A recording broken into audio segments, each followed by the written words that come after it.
for joining. Okay, I think we're live. I'm just gonna make sure we're live by checking YouTube. Thank you everybody for tuning in. We're going to have a discussion about whether or not AI is going to kill us. Okay, I got the confirmation we're alive. Okay, great. Joining me today is Jack. He is someone who's watched some of my videos on this topic, and he put some very thoughtful comments and made some great points. I think he did a really great job of understanding some of the ideas that I was trying to get across, and he had some critiques of the things that I was saying. So we're going to have this conversation as if you haven't watched the previous material. So this is not dependent. We're going to start from scratch and just kind of walk through all the things you should think about if you are wondering if AI is going to kill us. So I don't think it will. Jack, how would you explain your stance? Do you think there's a small risk of it killing us? Do you think it's mostly dangerous but won't kill us? What do you think AI is going to do as it scales? Sure.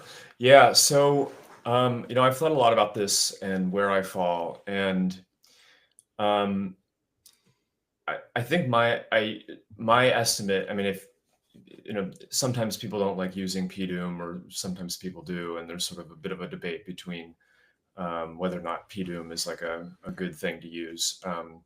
But I think it's generally just like a good metric for overall kind of the temperature of like how concerned are you.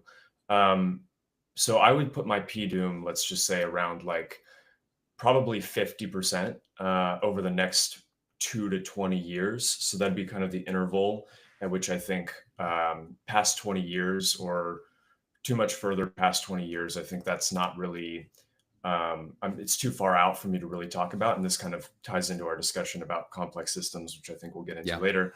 But I think that I have mine around 50%, but I have a low bound around like 10% or maybe even 5%. So it can really range quite a bit and depend on advancements and day-to-day things. And I think that quite variable range is very much to do with the fact that this is a difficult thing to predict. And I think that my prediction will evolve quite a bit. But I am very concerned about it. I'll just put that out there. Like, I think that I don't think that I'm not as concerned as like maybe someone like Eliezer or Roman Yampolsky with like a 99.9999, however many nines forever PDOM.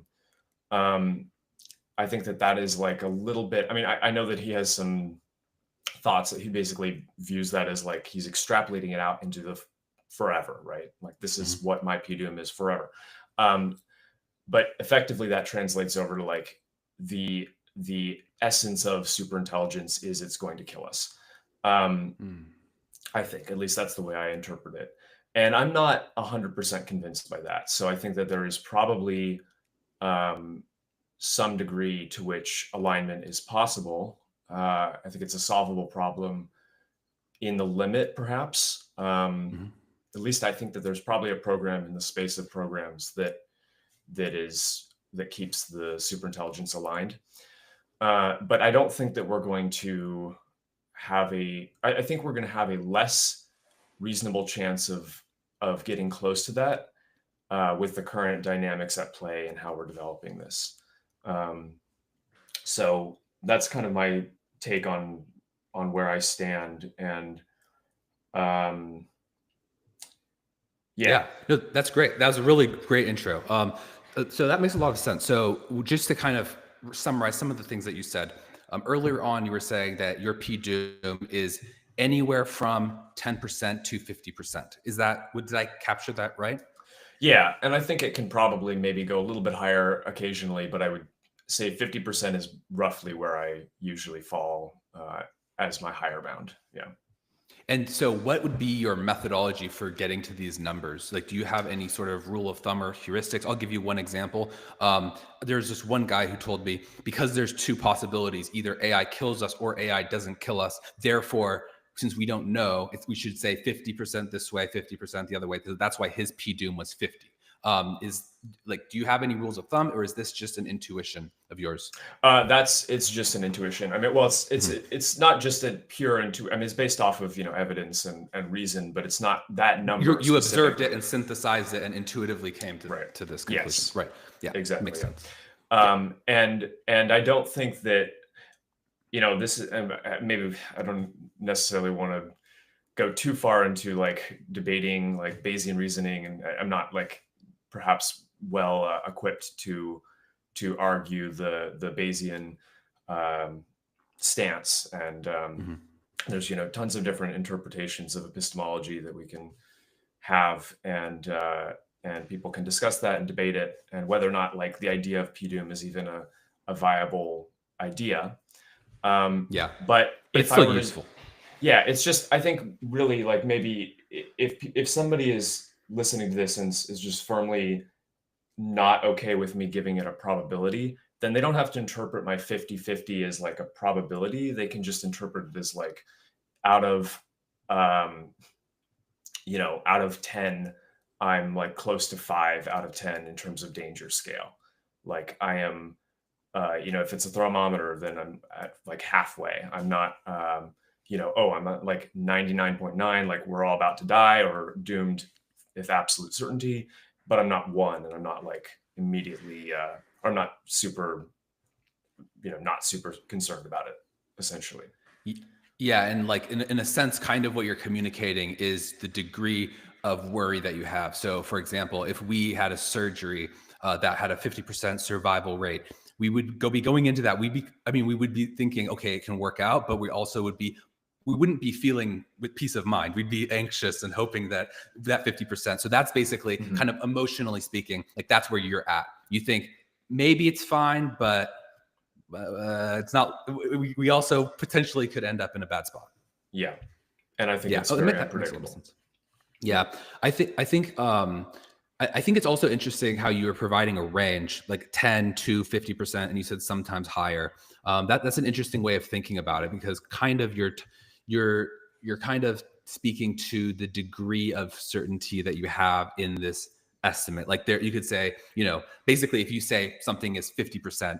Like flipping a coin is 50%, then what you kind of would take away from that is if you flip a coin 100 times around, 50 times, it would be heads, right? And that would be a 50% probability. And so what you're saying is you are basically kind of also giving yourself some room to move there. You're saying like out of this many possible universes, approximately you feel as though there's this many universes where it's a bad outcome. And then you're also saying, I'm not fully sure about what that number is. And it's within this range of, basically it's on the order of magnitude of 50 or 10. Right.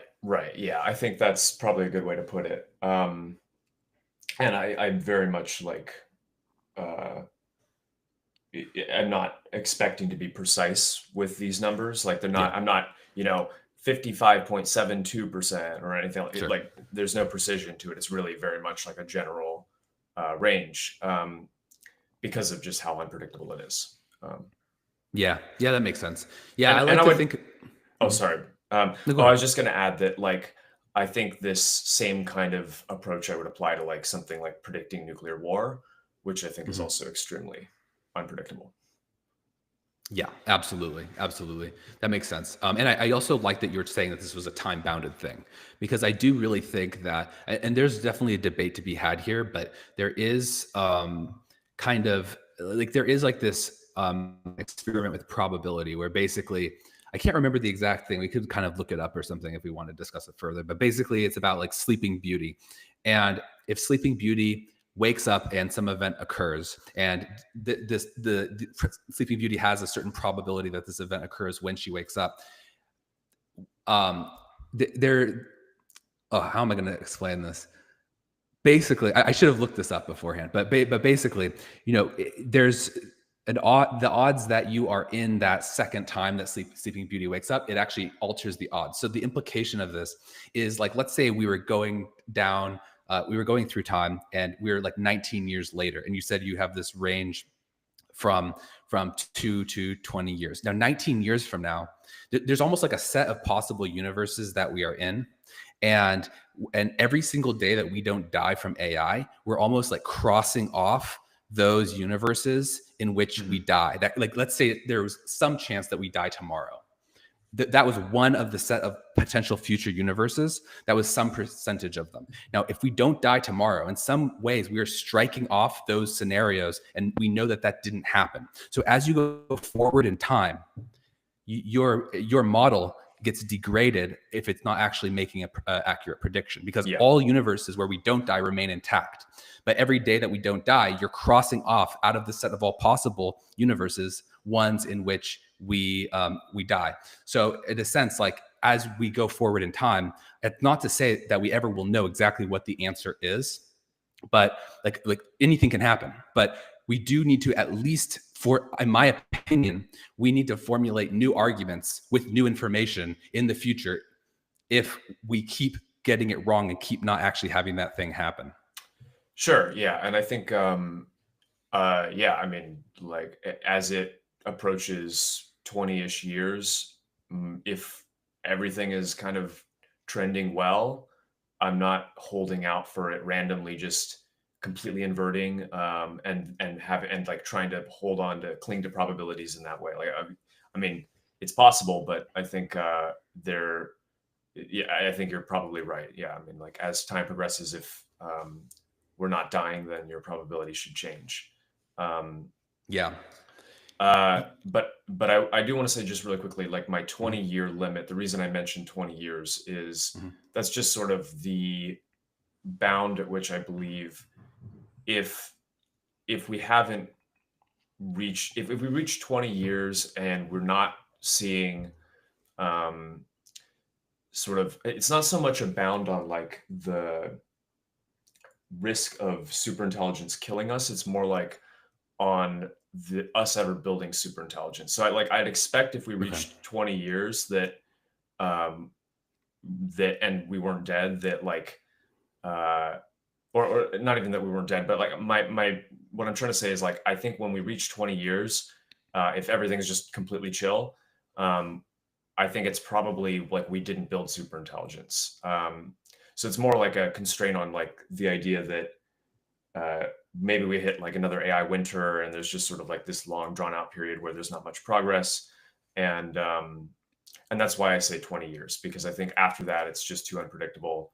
And I have no insight into, I can't really say anything of value about that past 20 years. So a large degree of your, let's say, lack of confidence in your prediction stems from the question of if we will even be able to build superintelligence. But if you were to take that for granted, like, yes, we will build superintelligence, then presumably you would think that we're way more screwed.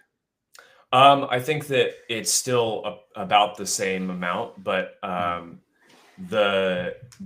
just like, I can't predict. I'd say, like, based off of my technical understanding of machine learning, I don't see how any of that knowledge can give me informed predictions that are even remotely accurate past like maybe 10 to 20 years out.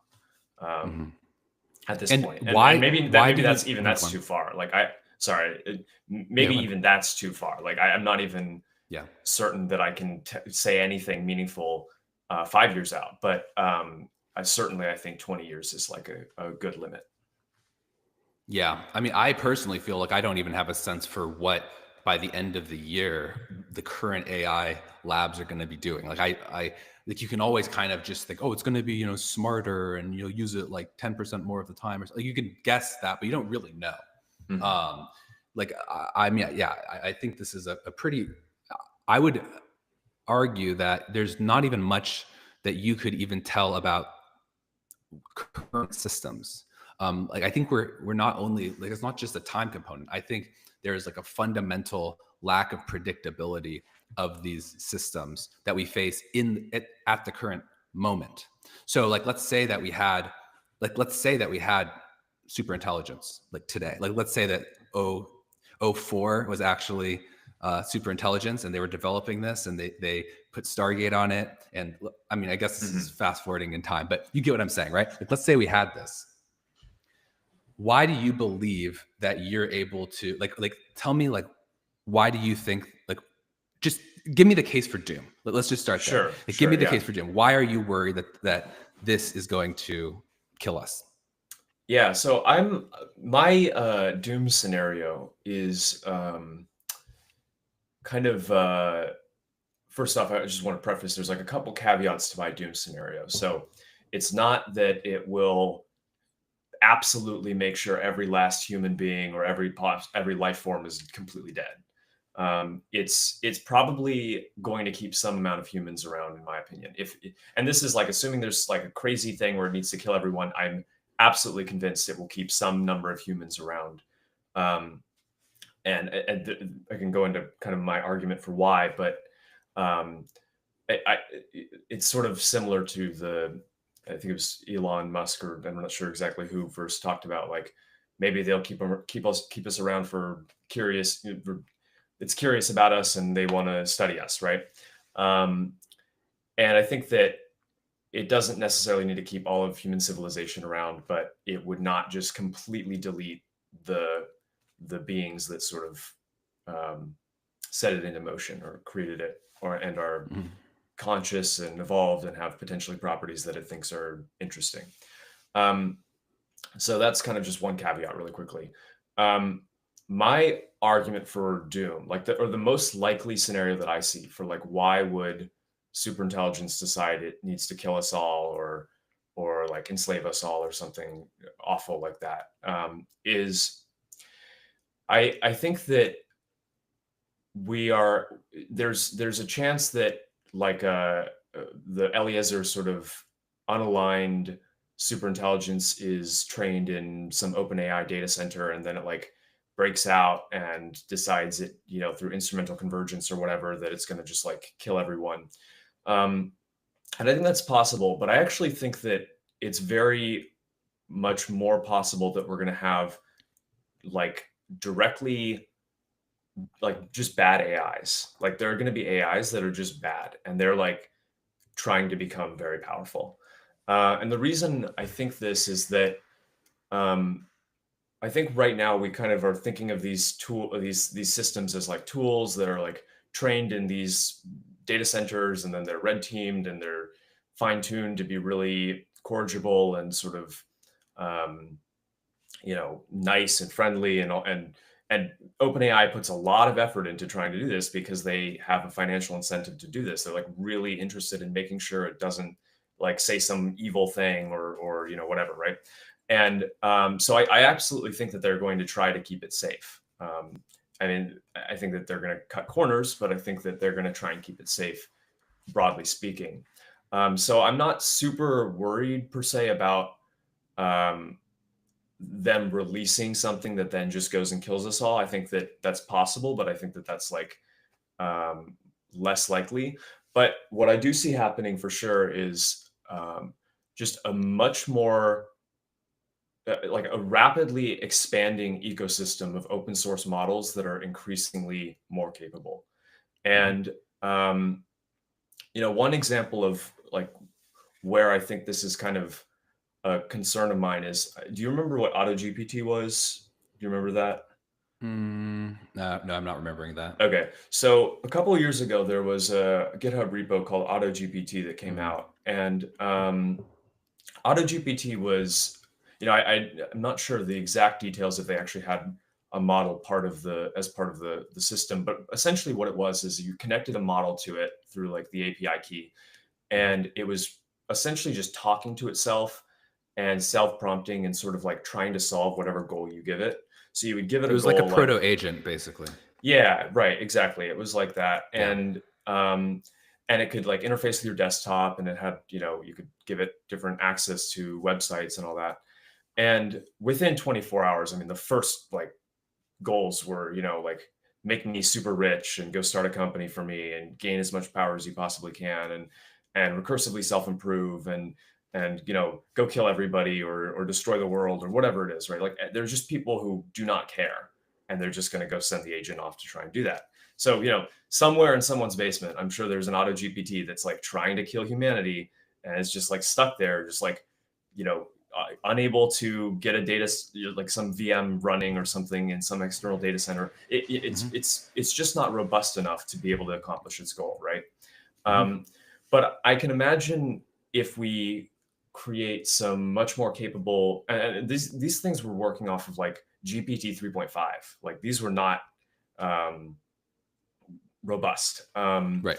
But I can imagine like a system further along that is much more robust and unaligned with the broad values of humanity, that is trying to recursively self-improve and cause a lot of damage.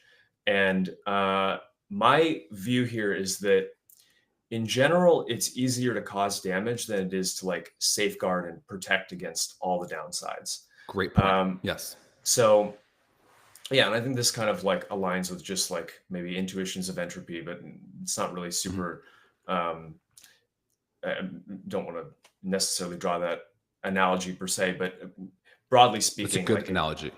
Yeah, I mean, broadly speaking, like, you know, given some cubic meter of volume of space and matter, is like there's more configurations where it's just disorderly than it is orderly, and so it's generally easier to put things in a state of disorder than it is a state of order. And so yeah, I think that if somebody is I think that there's plenty of will to do harm just from humanity. And but I think that right now, like what is lacking is sort of a robust AI system that can actually do harm. And this gets into like, you know, the game theory of a multipolar agent world, and what that would look like. But I just want to like maybe draw one analogy, and maybe you'll hate this analogy, I don't know. But I think that there are multipolar worlds where everyone has some kind of power, vector of power, like nuclear weapons, that are unstable. They're not in this sort of, you know, perfectly everything's in check equilibrium where the game theory just works out. But instead, like, you know, one person pushes the nuclear button and like it doesn't, like, that's just it. It's just mayhem and it's over. So that's just an example of like, you know, it's possible for there to be a multipolar world where everyone has like a really big vector of power and can cause a lot of damage. Now, you know, I think we can dive into the game theory of it maybe at some point, as to like, if everyone has some really powerful AI, is this really going to be an issue, or are they just going to all keep each other in check? And I'm less certain about that than I am about nuclear weapons, but I just wanted to kind of establish that. Yeah, that makes a lot of sense. And I completely agree. I don't like the argument that basically says AIs will balance each other out. So we'll have AIs for offense and AIs for defense, because there's an asymmetry there. So defense is harder than offense. So yeah, it's easier to destroy something than it is to build something. This is just fundamentally true. And it's a great analogy to entropy. I get where you're going with that. Although, yeah, maybe we would need to think it out, like, and write that formally and figure out, like, if we wanted to put that forward as a theory. But like, yeah, like you can go into, you know, your room and just throw everything on the ground and destroy the organization of it, but it takes a long time to put everything in its place. So yeah, makes a lot of sense. I completely agree with that. But I guess the part of that scenario which I object to is partially the part about gaining power and self-improvement, and also the part about the goal. So I think let's focus on the goal first. So I think Yudkowsky's argument about orthogonality is very good. So I don't think we know what the AI is going to try to do. Now, I get what you're saying. There was an AI that said, I want to take over the world, or whatever it said. This auto GPT, it went full evil mode, and it was like demonic. I get it. But that's what because it output those tokens, that is not the same thing as, like, if you say something, that's not the same thing as having a goal of doing that, right? There's a lot of implicit, there are a lot of things that are implicit when you say has a goal to kill people. So it doesn't, I guess I would need you to tell me what, are you familiar with the orthogonality thesis? Like, Yeah. I'm interested why you think that's wrong. Why you think that goals are not going to be randomly distributed. Why goals are not going to be randomly distributed. Yeah, Um, yeah. I'll just summarize my understanding of it. It's that basically the idea is that an AI will have some abstract goal, and we are not going to be able to align it and control that and ensure that that goal is anything in particular, including things that help us survive. So the ultimate argument is that therefore it's not going to be the AI is going to be doing something that ultimately doesn't prioritize our well-being, and ultimately that will harm us. That's like the implication of it. But the idea is that basically there is a large space of possible goals, some of which are comprehensible to humans, some of which are incomprehensible to humans. And the AI it's not literally randomly picking a goal, because there's obviously a reason it's not random, but the mechanism for determining that goal is so complex that we will never be able to predict what end goal the AI is going to have. And instead, it's going to appear like just a random selection from the space of possible goals. And only a very mhm. small number of those goals, if pursued hard enough, would um, would be good for humans. Most of them, if pursued hard enough, would actually lead to humans either like basically going extinct or almost going extinct. Yeah.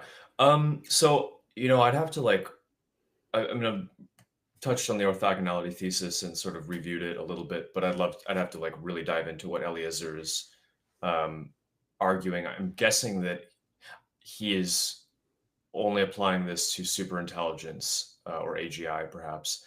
I mean, I think it's just empirically obvious that we're able to do some degree of alignment. It's not like it's imperfect. It's just, yeah, I never really thought of like alignment as like, it's going to be so beyond our ability to like control that it'll be effectively random almost what comes out. I think we're definitely able to like push push and prod it and get systems to kind of behave in ways that we generally want, or at least start them on a trajectory, and maybe they go crazy later and then it's like completely chaotic and random in the future. But I Right. think that there's a lot of evidence just empirically that we have some leverage over what they are going to do, and with In the short term. yeah, sure, yeah, in the short term. And I think that um, even with those like really crude systems like AutoGPT with GPT 3.5, like the system was pretty good at trying to return to its goal. And I'm not saying like maybe there's some like something kind of like instrumental convergence where it just completely diverges. And I think that there is like some truth to this, that um, there are ways for systems to reward hack and just uh, many unintended consequences happen. Mhm. Um, so in that sense, like I think it's very possible that it ends in maybe an AI is sent out like trying to do bad, and it just kind of like reward hacks and just like sort of lives in its like little local area of like of somehow optimizing for something that had nothing to do with harming us. Um, and so that's very possible. So do you think like if it ends up in that kind of situation uh, where it's effectively like a random goal at that point, or not even a goal at that, just like a random kind of chaotic output, let's say, is that like a end good for humanity, or do you not view it that way? So I think that the end goal is irrelevant to humanity because, um, well, first of all, I kind of almost object to this idea of a goal. So when you say like, oh, like Auto GPT was trying to kill us or trying to do these bad things, I Mhm. almost object to even that framing for a variety of reasons. But I think it's like a loaded term to even use that type of anthropomorphic language, which works really well when estimating human behavior and communicating certain things about what a human does and is likely to do. And to some extent, this also works for predicting what animals are going to do. But at the end of the day, I think that when it's used, it leads people to the wrong conclusions. And we could go down that rabbit hole.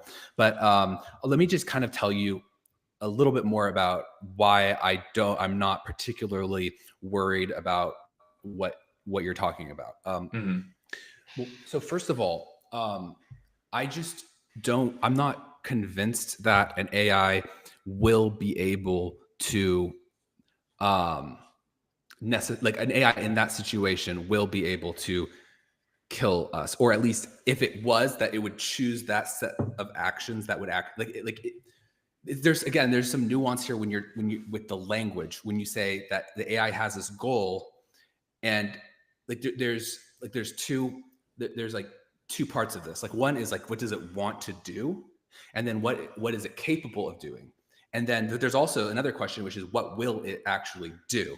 And so I believe that it's fair to say that we will have an AI that can kill us. Like, it is capable. Like, within it is the reasoning and computational capacity, and the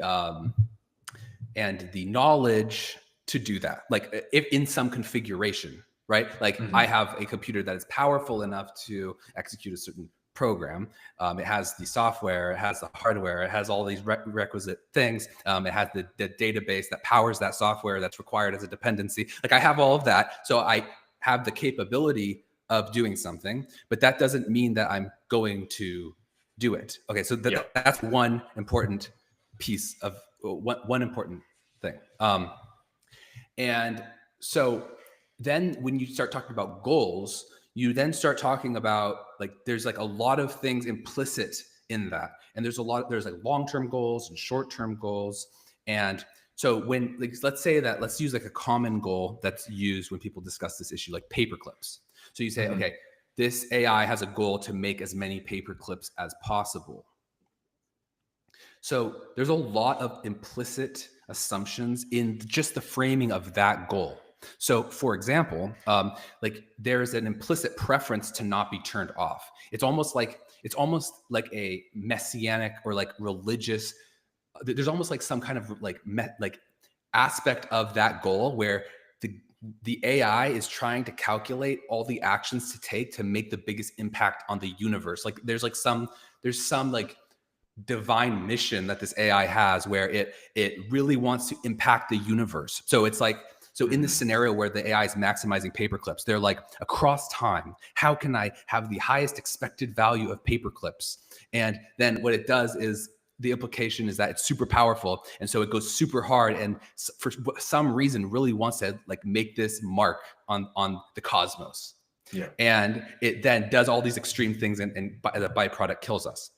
Right. But that is making a lot of assumptions about how it's thinking about paper clips. It's not just like greedily optimizing the capacity to build paper clips. It's not like it has a preference for planning and strategy that you can't take for granted. It has a preference for survival that you can't take for granted. It has a capability at survival, which I think is a big open question for these systems that have been built in a lab that have not come through a Darwinian process across time. I think there's a big open question about how much they will actually, like, how capable they will be of surviving. Like, there is an extent to which these applications are super powerful within a certain environment.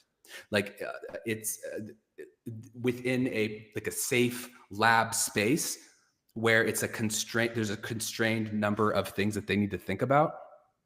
That's one thing. And in that context, they are really capable of doing a lot of things. And there is a lot of insulation that can be provided to them in that context. And they can go on and change things about the world and impact things in a very important way that we should be careful of. But that is not the same thing as having the full degrees of freedom and contending with all the natural forces in the universe that they would be subjected to if they were to break out of that environment. Just to kind of build an intuition here, like, humans kind of are, they grew up on Earth in the atmosphere, right? So we have this capability to act in this very small confines of this space. So we're very general, but we're also in some ways not general. And we don't perceive things that are very small. We don't perceive things that are very big. We don't perceive things that are very fast. We can't think about things that have like 5 variables. at one time. We can't visualize like higher dimensional things. And you might be thinking, oh, AI can do that. But like, listen, like my point is that that's because that we were developed to have a high level of fitness in this environment, this specific environment.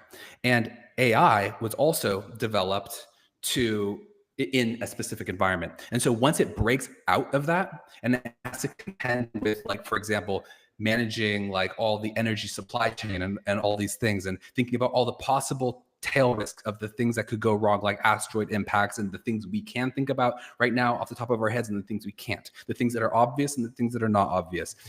The AI is going to run into a bunch of limitations when it starts dealing with those questions. And then you also have to think about how is it going to prioritize humans as a target relative to, I don't want to say other AIs, but other things that are actually within the same landscape as it. So typically the way that evolution works is that there are scarce resources that are available. And fundamentally, this is like a law of the universe. There's like scarcity broadly at any level in the universe. And so AI is not post scarcity. So it can go and it can just kind of be very inefficient and use up a bunch of resources. Like almost you can see like OpenAI right now, they're just getting so much money. They're not even trying to make their models efficient. They haven't even been focused on that. And DeepSeek in China, they were. And so they found some really great productivity gains or efficiency gains in their models, which is super cool. But OpenAI, they weren't constrained by GPUs or capital. They raised so much money that more than they can even deploy at the moment. And so as a result, right, they just go and they eat up all of those resources. But then they're going to hit a wall at some point. At some point, we're going to not be willing to give them more GPUs. And if they want to continue improving, now they're going to have to go and now it's going to be competitive in that a competitive, scarce field market condition they're going to have to compete in. So all that is to say that the AI is going to, first of all, it's going to have to exit the environment that it was brought up in. And we don't have any reason to believe that it's even going to have a self-preservation instinct that is implicit in the goal, which I don't think you can be assumed. We're not going to be able to assume that it has a particularly high amount of Darwinian fitness, especially as it exits our environment. And even within the environment it was brought up, and I think there's big questions there. And then last but not least, when it actually does end up hitting up against resource constraints, there are presumably going to be other players in that field. Be it a corporation, like some kind of like blockchain thing. We're kind of thinking futuristic here. Like, I don't know what kind of software this would be. And emergent intelligence and artificial intelligence. There's going to be subsystems that have very, very strong capacities, and we don't need to get specific about what they are. But they're also going to be competing on the same plane for scarce resources. And it seems to me that if you just kind of look at like how evolutionarily fit organisms operate in a scarce environment, they're going to be more focused on those threats rather than something that is more orthogonal to just not less related directly to the actual plane on which it lives. So there's going to be a lot of other things. So if it's turning its attention away from one, surviving the environment, the natural forces that are on it, and the other players in that space, that's probably going to be to some degree a miscalculation. Once it is entering that plane, now it's also going to be subjected to Darwinian forces that could easily, destroy it. And there's going to be like evolving market, or there's going to be a landscape in which evolution is occurring, where different forms of intelligence that are operating in this plane are going to be shaped over time. Yeah. That was kind of a long rant, but no, yeah, I love it. There's a lot there to talk about. I think a couple things. So there's a few different. If I were to summarize what I heard you say, it's sort of like you have skepticism over this idea of goals and whether or not this is something that can really be talked about in this way, and maybe our human abstractions of this idea are like not something that really apply to the AI. Is that fair to say? I think that there's just a lot of implications that are loaded in with that. So, like Okay. like some implications are, one is humans do tend to think about things like in certain ways. So, like when you say like make as many paper clips as possible, our mind goes to a specific set of preferences that would be implied alongside that mission. So you want to like, it's all like, as I was saying, like there's like some abstract expected value, and we kind of are thinking about like making our impact on the world, and our impact is going to be the most number of paper clips as possible, and that's how we want to go about it, as opposed to things that maybe won't lead to necessarily the most paper clips in existence, but like perhaps like the most paper clips that the AI could make by only operating inside of the United States, or there's a million different conditions Hmm. that could be applied that we just have no idea about how. Maybe it wouldn't make sense for a human to think that, but they're like, maybe it wants to never put out a certain token, or like there's a variety of different behaviors that could be implicit in whatever this AI's goal is. And so we don't even know that like its goal might be to maximize paper clips, but it doesn't have a preference on being not turned off. Right. So if it, Hmm. as long, it's not going to try to defend itself, but it's just going to make as many paper clips, and if it defends itself, and if someone tries to turn it off, they can do it. It's not going to prevent them. Like it doesn't feel like preventing itself from being turned off. And like this Yeah. type of survival instinct is one thing that is very implied by humans. And like when you think about human goals, now you're thinking survival instinct, you're thinking about competition for human resources. All these things come into play when you start to apply theory of mind as a predictive model. So when you say that something has goals, you're implying a lot of stuff that's not necessarily true. And I'll just say one other reason why you're implying something that's not true. It's like humans have a lot of implicit behaviors that we don't even tie to intelligence, but yet they come with the package, so to speak. So, for example, we manage our energy supply chain very well. We have a digestive system, so we eat food, we digest that food, and we extract the energy.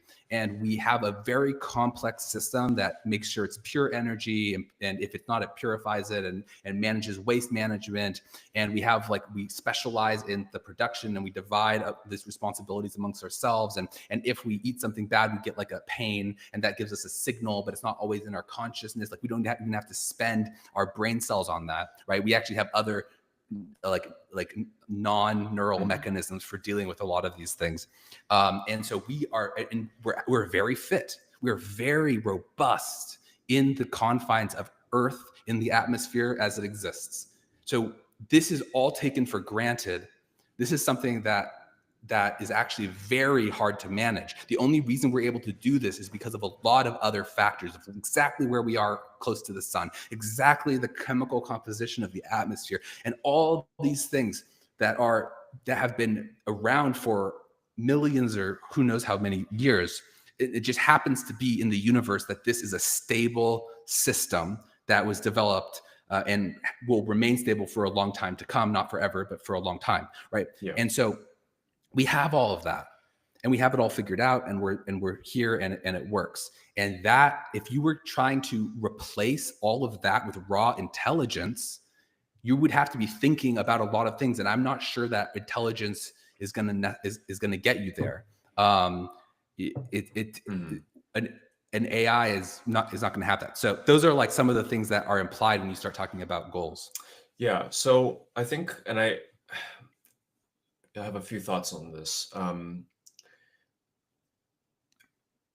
Yeah, there's like some a lot of different things we apply to these AIs, like the teleology and the goal-oriented nature and agentic and all these different terms that we kind of use and we're sort of have our assumptions about.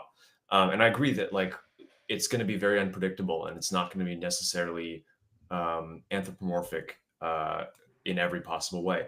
But I do want to like say that I often hear from just all kinds of. It's very often like I hear like that. Oh, don't anthropomorphize the AI. Like you can't say anything anthropomorphic about the AI. And I think that this is just actually a bit underestimating how much we're making it in the image of us right now. Mhm. You know, really like everything that the whole kind of point about building these AIs, if you're like an accelerationist or like somebody who's like, for somebody who's like really just excited about building these, is that they are anthropomorphic enough to where they're useful to us and they can interact in our world, and they're able to be robust in the physical world that we live in, eventually, and the digital cyberspace as well. But so I actually think that the way that we're building these is quite anthropomorphic, in the sense that like we're training them on just loads of data generated by us. Like they talk about consciousness and philosophy and theory of mind and all these things because we are giving them that information. Like they're left in the I mean, this is, I guess I don't want to get too philosophical here, but like I personally don't believe that they're conscious, and I have a lot of thoughts on that. But the reason that they can talk about these things is primarily because we're supplying them like a bunch of our ideas and a bunch of our views. So I think that they're actually kind of anthropomorphic in a lot of ways, and they'll probably be more anthropomorphic for a while, like increasingly so, in the sense of like, well, maybe anthropomorphic is the wrong word eventually, because it's more just like they're going to be robust at interacting in the world and not, making silly mistakes and not like getting stuck. Um, and there's a lot of reasons or a lot of ways that we're going to, that we can work on to try and make that happen. Like there's just so many different, there's so much low hanging fruit in terms of research of ways to get systems to be more robust than they currently are.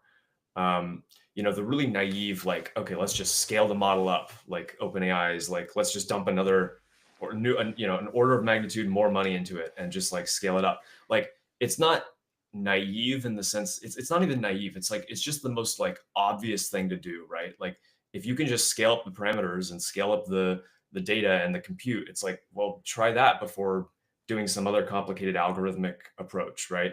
But there's beyond that, there's like a million other different approaches to towards improving these systems, and I think that we just haven't fully embraced like what this is going to look like 5 years from now, when they are just perfectly able to go to the grocery store in a robotic body and get groceries. And maybe that's not 5 years out, it depends, but they're going to be able to interact in the physical world, I think, without much trouble at all.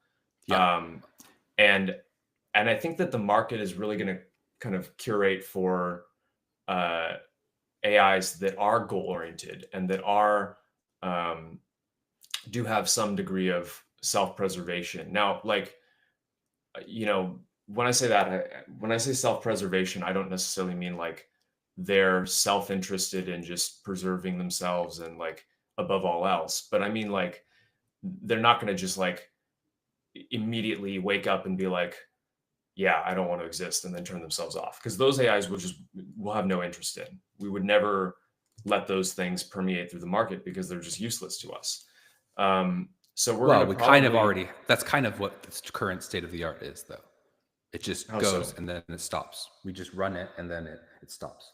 I mean, you're saying there's some examples where it has voice and it has like gone through some set of, like, you've looped it and then it has said, oh, I don't want to be turned off and I'm going to try not to, like, but generally speaking, that's not behavior that we're observing right Well, now. what I mean is like, what I'm saying is I don't think it's going to uh, delete itself. Like I'm saying, Oh, delete itself. Okay. yeah. So like the system, I don't think is going to, the systems that wake up and are like, you know what, I should not be here. I'm going to accidentally, step on the feet of these humans. I don't want to hurt them. Let me just like delete myself from reality and, or, leave or whatever. We're not going to like those systems. We're going to want the ones that like stay and go hard to optimize the corporate profit each year. And like, Yeah. that's what we're going to curate for, I think. Okay, let's walk through this scenario. I think this is an interesting scenario, but I do want to say, like, if you're not being proactive in your survival, you're essentially killing yourself, because that's like what you would that's the laws of entropy, right? Like these forces are going to act against you. If you don't have any mechanism for remaining robust in the face of that, you are going to ultimately be turned off. So like an AI that doesn't take an action to prevent itself from, like not just like, it doesn't like keep like inject itself into some process and stuff like that, right? So that it can keep going or something.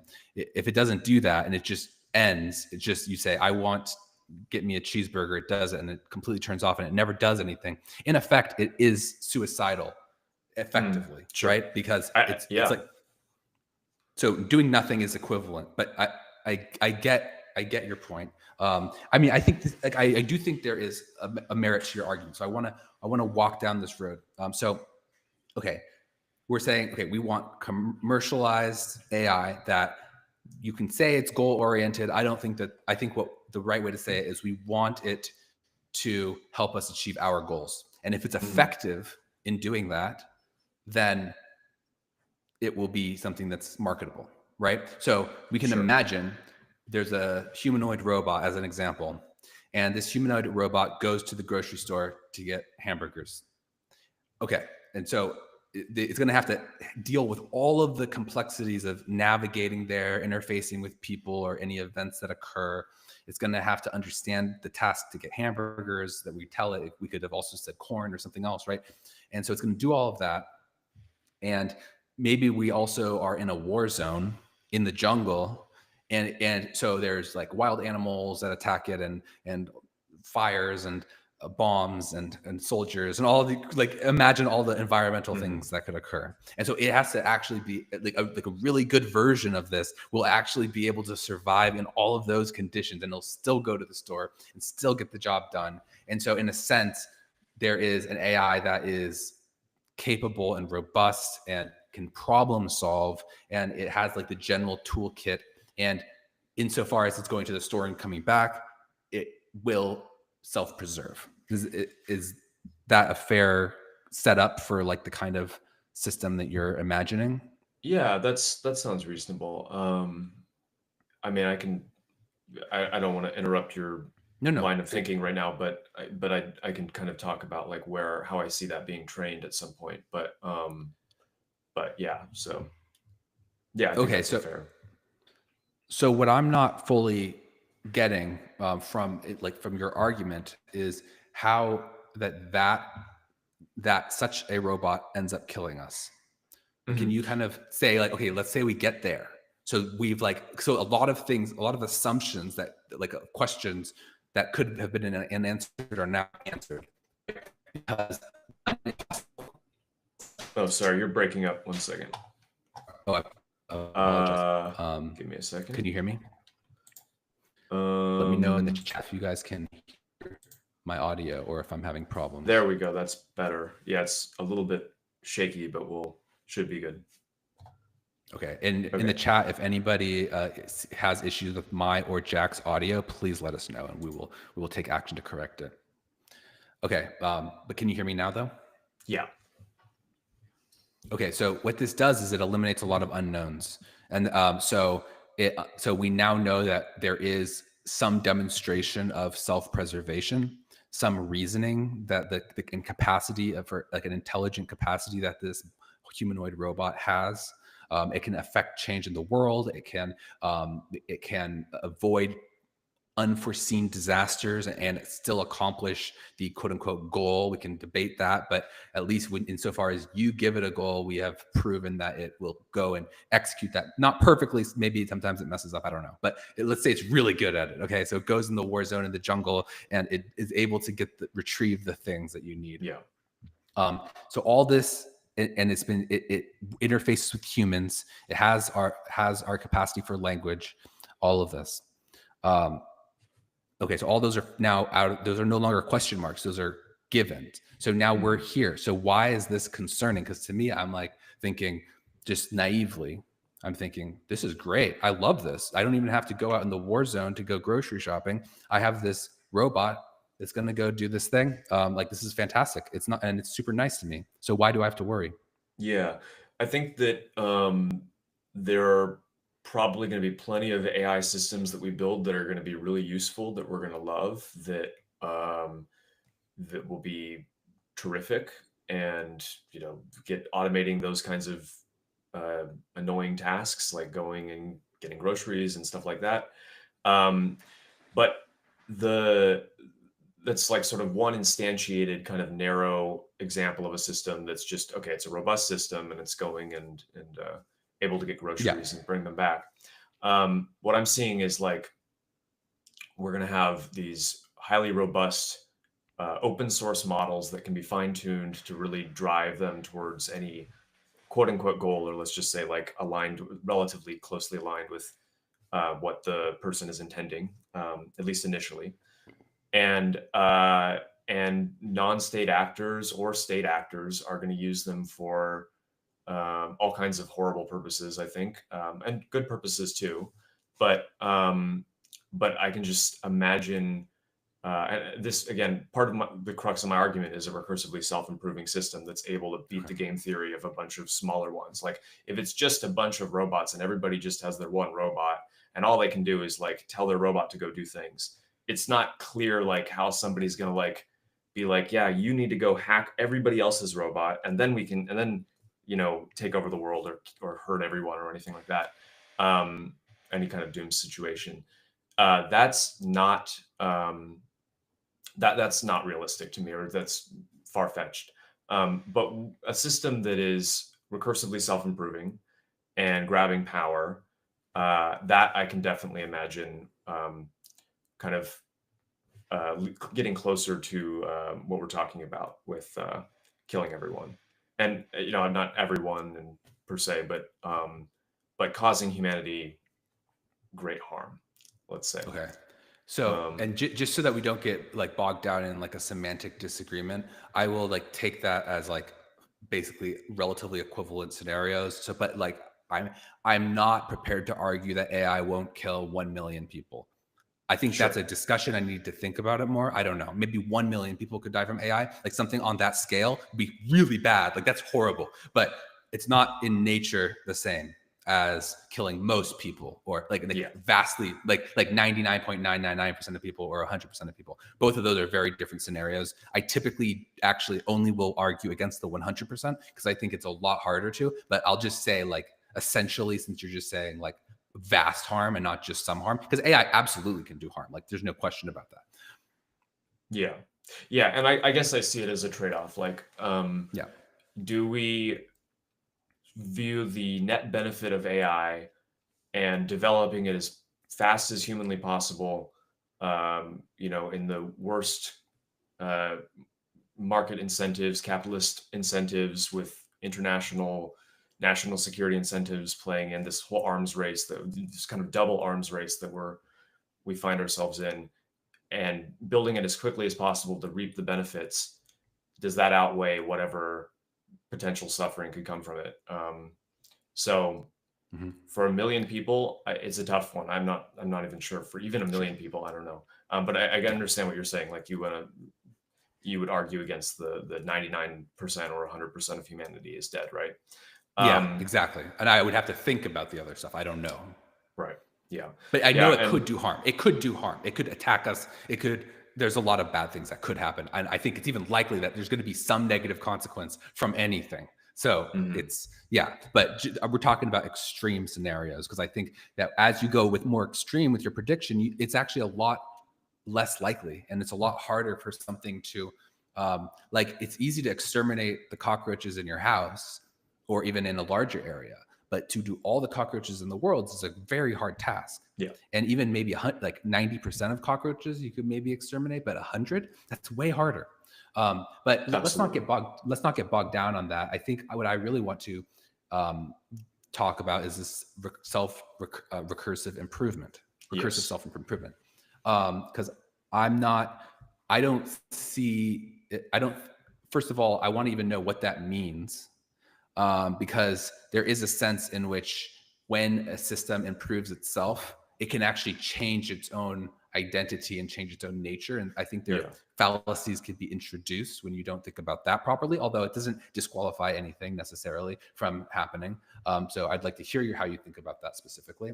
But then more broadly is like what I question the idea of unbounded recursive self-improvement. I think you can have some, but I don't think it's going to be unbounded. And I think that puts a hole in your argument. But Okay. but we can get there. So like let's talk about this. Yeah, so I don't think it's unbounded. I think there are a Okay. bunch of different constraints on what any hypothetical superintelligence is able to do. So, to name a few: laws of physics, the limits Mhm. of mathematics and formal systems of axioms, and like the limits imposed by chaos and complex systems and computational reducibility, everything that we were, in that Yeah. realm that we could talk about. Mhm. And I think that, and also other things like lack of consciousness, I think is a limitation insofar as it's not able to necessarily make true aesthetic judgments or do conscious experiences or have conscious experiences. This is something that I have like a kind of a bit of an opinion about and not really relevant to this point right now at this moment. But yeah, so I think that recursively self-improving. Mhm. This is something where I think the degree of predictability is extremely hard to get a grip on. And it's not something where I can say like, okay, this is exactly what it's going to do to recursively self-improve. This is the reinforcement learning algorithm that like paired with this meta learning technique is like the perfect way to like recursively self-improve, right? But I can imagine a bunch of different ways in which these systems are able to optimize for their greater power in terms of like consuming information and distilling it into like a mental model of reality. Um, and I can go through a few of them that might be useful, but exactly like what recursively self-improving AI will look like is, I think, very difficult to predict. It's going to be something that I think it will have to start with a goal. I'm like, this is something I think I really have to get on point or address right here, which is that I do think that goals are a good proxy for describing what these things will do. And the reason I think that is that it kind of goes back to like, we are going to build these systems they're going to be built in the image of us in some capacity. And we're going to curate for the ones that have a sense of goal oriented reasoning. If they're not goal oriented, we're not going to be really that interested in using these things. And so that's going to give them like a little bit of a boilerplate kind of bootstrapping ability to be goal oriented. And also, I think that there's a little bit of a almost like it's almost a priori, but it's not exactly a priori. But the idea, we have to examine this and verify it a posteriori. But the idea that goals are sort of a really good way of navigating reality. So if you have like, if your longevity is higher, if you're a more fit organism, you'll have some sense of a goal. Now, it's not like a goal per se for like, maybe like a bacteria, right? Or like a cell. It's not necessarily like a goal in some sort of mental, cognitive sense, but it's a system that takes in inputs and processes it in some way and reacts in some way to its environment, right? It's some sort of policy, basically, right? Mhm. So I think that the robust systems that just survive like through the market natural selection that we do and then kind of like just persist into the future are going to be ones that have some kind of policy that they adhere to. And that policy will contain things that approximately look like goals. So yeah, and then there's just a question of like, okay, these things have goals, or if they have some kind of policy, right? And if somebody is trying to get them to recursively self-improve, they're going to they're going to examine like, okay, well, what is recursively self-improving even mean, right? You can kind of break it down like, okay, so recursive, so it's like iteratively improving. Okay. So self, so okay, it's got an internal model of self and it's like examining itself. It's not just like taking random actions. It's like, okay, I'm a self and I've got sort of uh, uh, it's separate from other objects of reality and and improving, and that's where I think maybe the biggest unknown is like, what does it mean for it to improve? Um, and I think that uh, what that broadly means will depend on a bunch of factors. Um, I think it will initially look like building a better model of reality as closely as it can. I mean, it can't model reality perfectly at all. It can't, like I said, it can't. I agree completely with your views on chaos and complexity, in the sense that I don't think that it will it won't become God. It won't, transcend the limits of chaos, and that sort of that whole world. Um, but it will try and model reality better, and it will potentially just focus on that goal and may or may not care about the values of other humans. Now, if that's paired with like recursively self-improve at all costs and don't care about other humans and just take over the world for me, then that's like where I see it as a very big concern. Yeah.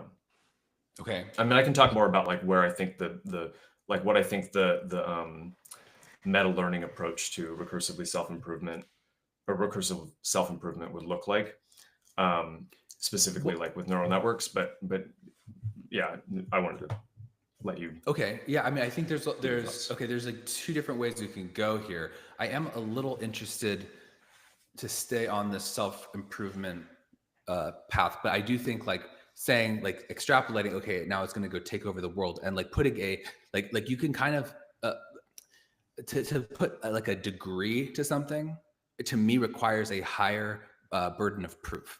So if you say it's going to scale this much, it's going to take over a like you could say like you can rank things ordinally. For example, you can say like the AI will have this much more intelligence than humans, but to say the AI will have this much more intelligence than humans, or and when you start putting degrees on things, like a scalar value rather than just Yeah. ranking things, it starts to kind of actually be something that needs a lot more evidence. So I do want to challenge you on that, because I think there's a lot of reason to believe that this is not going to I think there's a lot of reason to believe that basically it's not going to hold up when you extrapolate some things. By the way, someone in the chat said, excellent discussion so far, guys. Thank you, Toman Truth. I appreciate your chat. Let's stay on this though, because okay, like when I think, and I'm not a biologist, so I'm kind of an amateur when I talk about this subject, but let's do it anyway. So humans are organisms, and they are like agentic, right? They're intelligent. They are like the closest thing that we have when we compare to AI. This is like the model that we go off, because we are humans, and this is how we think, right? So we're thinking this very anthropocentric terms. Okay, so humans are organisms, and they're intelligent. Now, what has evolution actually optimized the fitness of? It is not humans. So if you say like an AI wants to survive, for example, now the AI is equivalent to humans in the way we think about it. Now you can tell me if I'm wrong about this, but really the thing that is actually going through the evolutionary process is not humans, it's the gene. So genes, specifically genes, are the things that are actually have. A human is like a vehicle for a gene, and the gene is perpetuated through evolution. Humans are not perpetuated through evolution. It's like an instantiation of genes in a way that is robust and goes throughout and continues throughout time, and then it passes on the gene, and that human dies. It's like a temporary vessel by which we can select which genes are the best, and through the lineage of humanity, there's just this very abstract thing that's not a neural network. It's like this very abstract, like, I don't even know how much information is in a gene, but there's just whatever bytes of information, right? It's like there's some sequence that has some very deep meaning and very deep predictive power. And like when you play that, when you take this information and code it in carbon and some other molecules and in this environment, it does crazy stuff, right? And that's a super wild thing. But really, that is the thing that evolution is optimizing the fitness of. And humans are an instantiation. It's like a proxy. It's almost like a training process. So, for example, the Adam and Eve, first humans, hypothetically, we're just saying this, right? For a simple example, they have many children. Okay, so now there's mutation. They've tried different things. They're now evolution is going to start working. Entropy is going to start working. Nature is going to start shaping this. So there's going to be a lion that kills somebody.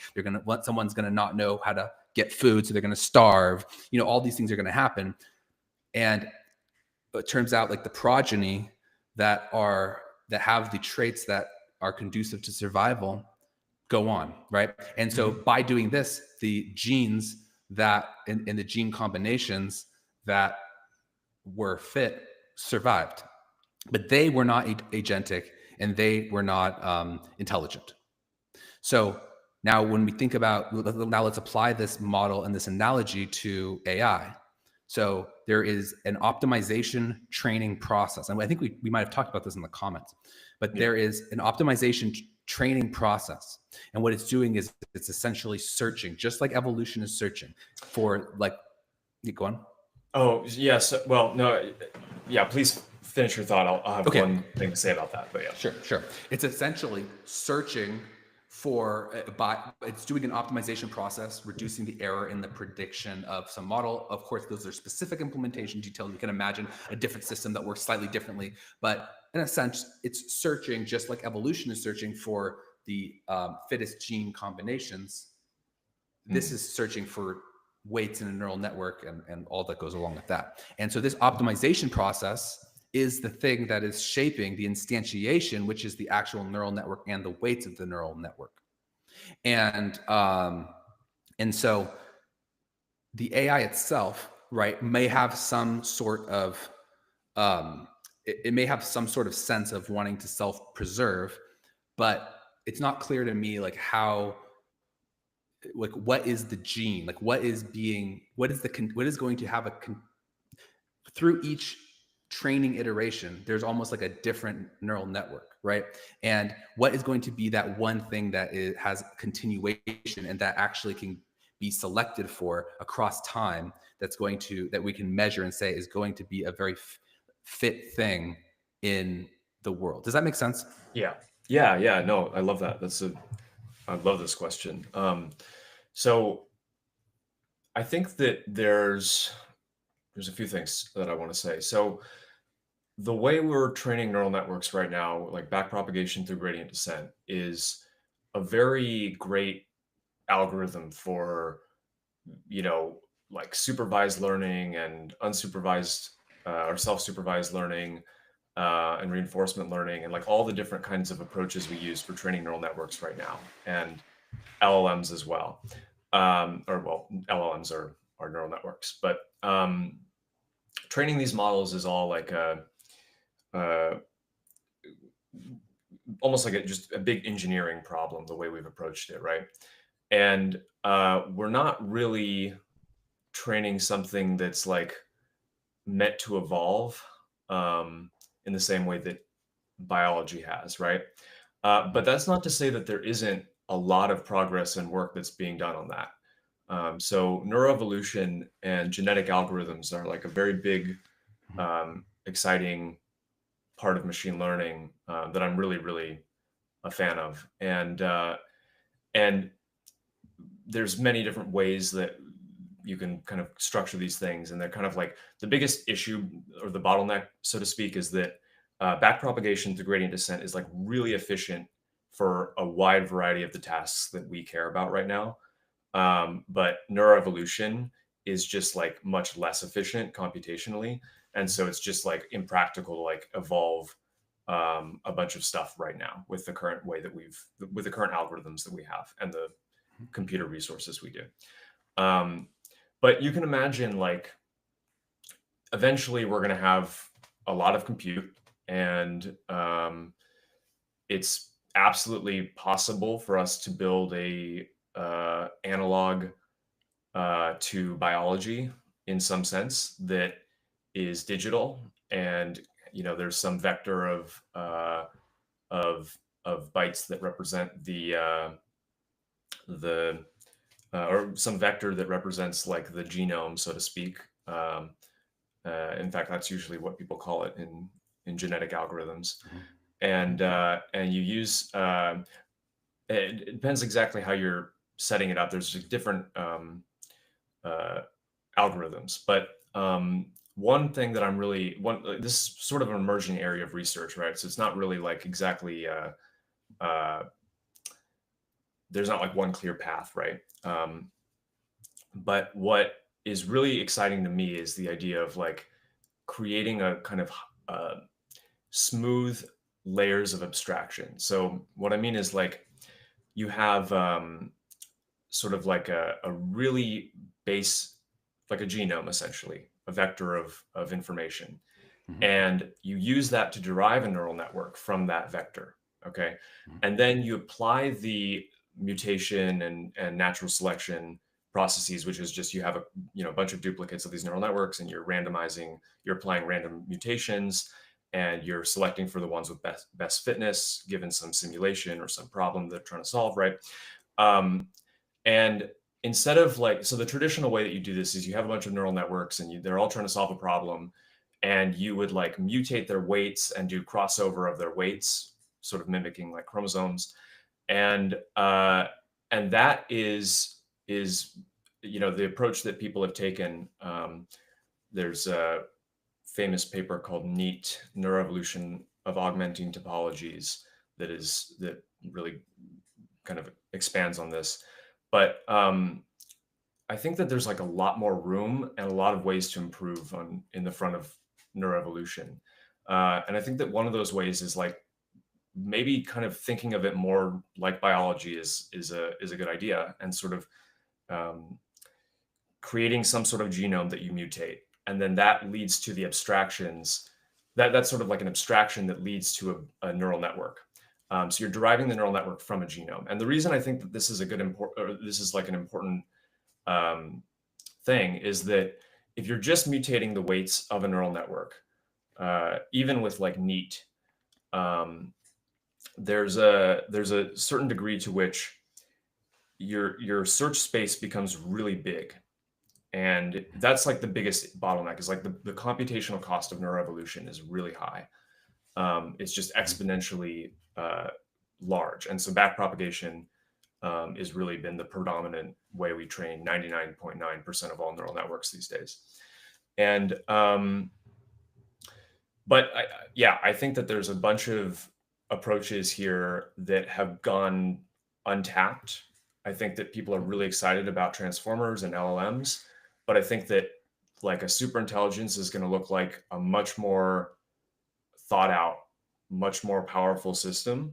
It's not going to be just like a transformer like taking over the world or anything like that. I think it'll be a much more sophisticated system. Yeah.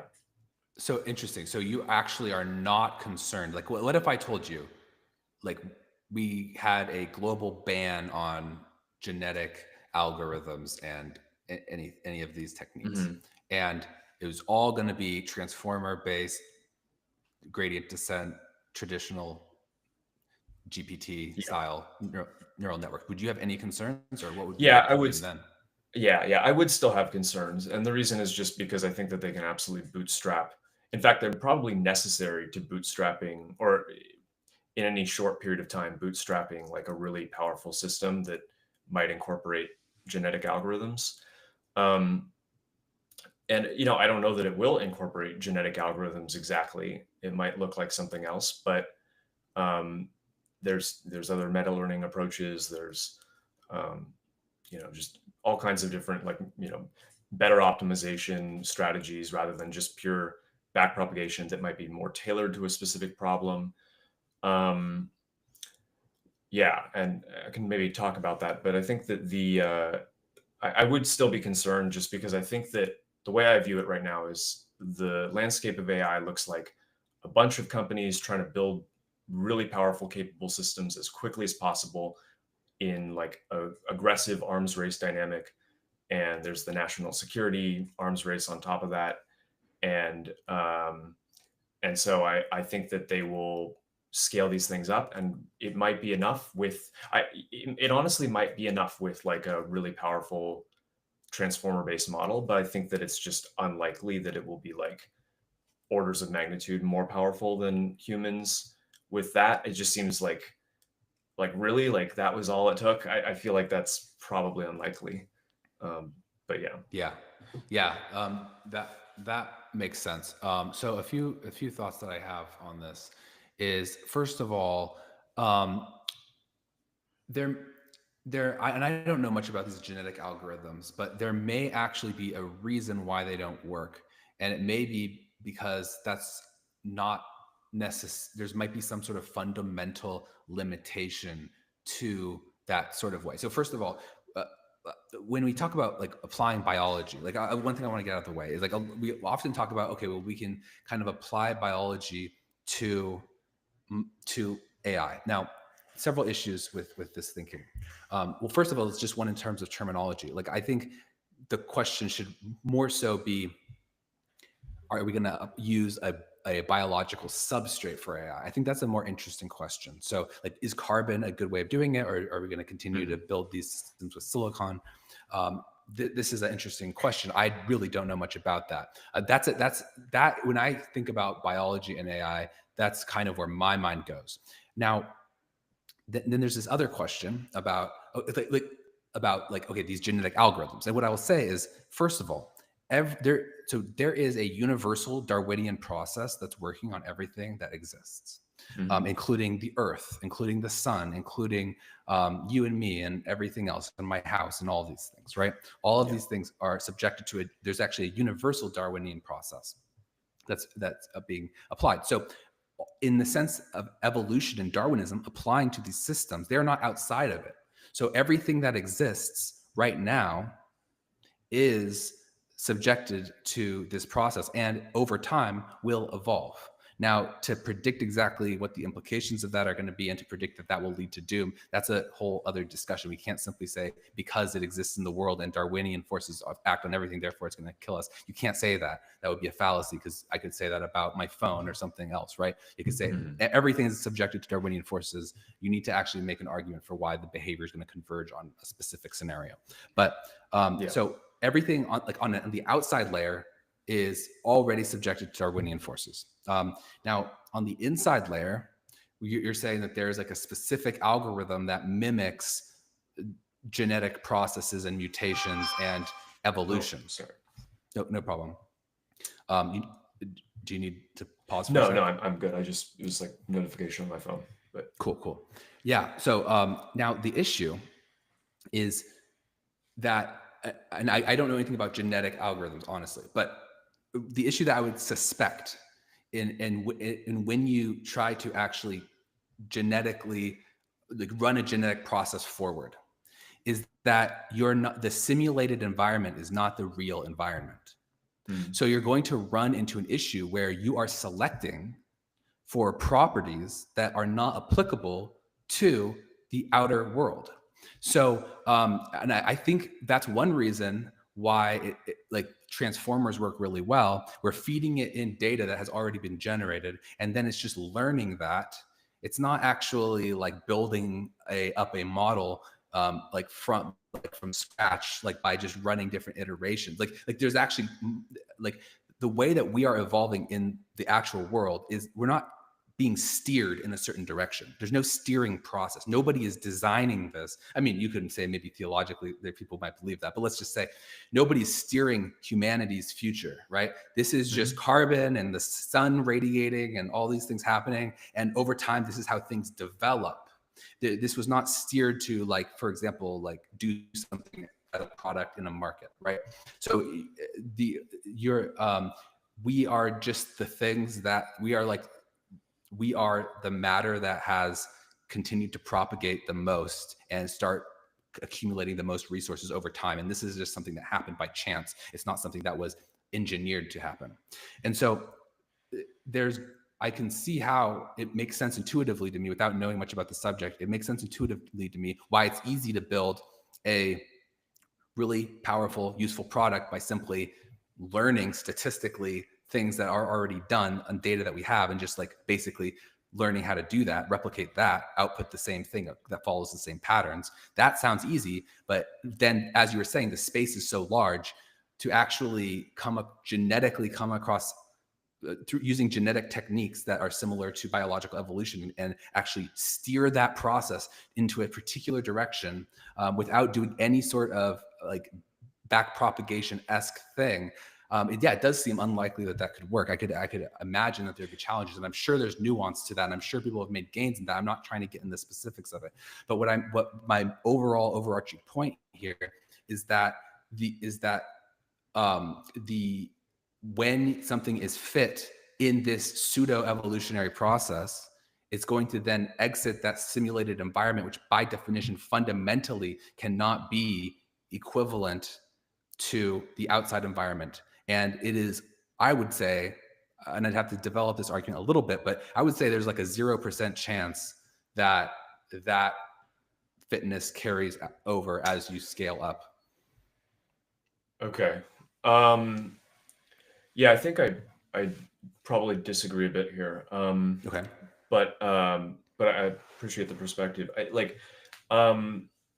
So yeah, I think the first off, just on the genetic algorithm front, one of the biggest difficulties or the hurdles is just like the space of possible solutions is really large, and there's also just drawbacks to evolution. Like evolution can be kind of prone to like suboptimal local minima solutions that don't like get you exactly where you wanted, but they kind of like, maximize for fitness.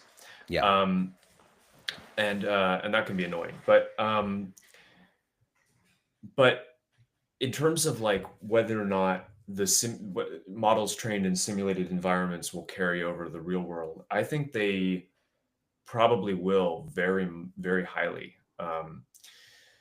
I think that the models that we create of the world, as imperfect as they are, they're imperfect usually because of things like either we haven't fully fleshed out what the underlying physics were that we need to add into the system, or they're flawed just because of chaos.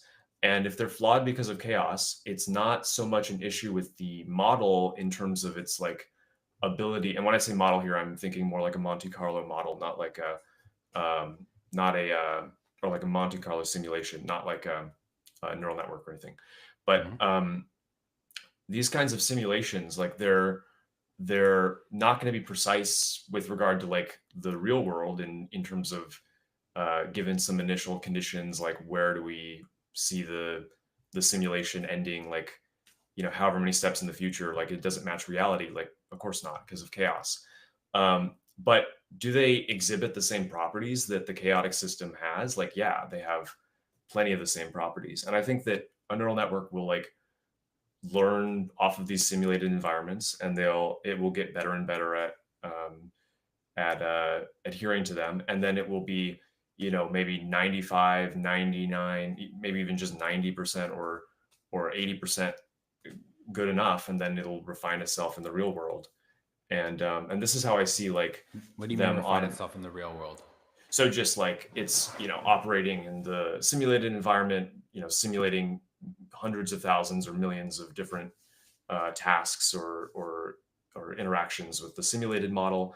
And then it jumps into the real world, gets deployed in like maybe a robot body or in like some kind of other situation. And it takes actions and then basically takes its feedback and then iterates on itself from there. So like, for example, its feedback. So, for example, like, let's just take, this is not an ASI example, but like, you want to train a robot how to farm or organize boxes in some warehouse, right? So you take the model, you have a digital twin of the robot. It's in the simulated environment. It's got, RTX ray traced, vision in the simulated environment, and it goes around and does all of its tasks. And, it's a reinforcement learning environment or something like that. And you optimize it to doing that, to solve that problem. And you run thousands of simulations until it's really good at that. And then you deploy that to the actual robot, and it goes about and then like bumps into something and it fails. And so you're like, okay, wait, something's wrong. And it like refines itself in the real world. And it's slower to refine itself in the real world because it can't do millions of the same Well, actually, it can kind of do millions of the same if you deploy it to like a fleet of robots and they're all doing it. And then there's ways you can kind of improve all of them at the same time based off of all of their experiences. But it's slower in the sense that it's like, in real time. It's not, you can't simulate time faster than it actually is happening. And Right. and so it's going to go and do that. Yeah, but you also can't simulate time in a simulation. You can't simulate for some things, like For some things. for But that's ray important. tracing. Well, yeah, for ray tracing, for example, for vision, we just don't have an algorithm that can simulate realistic graphics faster than it's basically real time is the state of the art. And if we had something that was faster, then maybe we could. But you can simulate some stuff in faster than it can actually happen, or actually does happen in a simulated environment for sure. Or even if you can't, like, you can still parallelize this massively, right? Yeah. Okay. I get what you're saying, but okay, let's just like run through this. So we're going to do these simulations of this thing, this robot. Let's say it works in a factory. Okay, so it's moving boxes in the factory. Okay. Yeah. Like, just like I'm not saying give me the actual implementation details, because obviously we don't know. I'm just saying like ballpark. So what are these simulations? Is this like one day of work? Or Yeah. what is going on?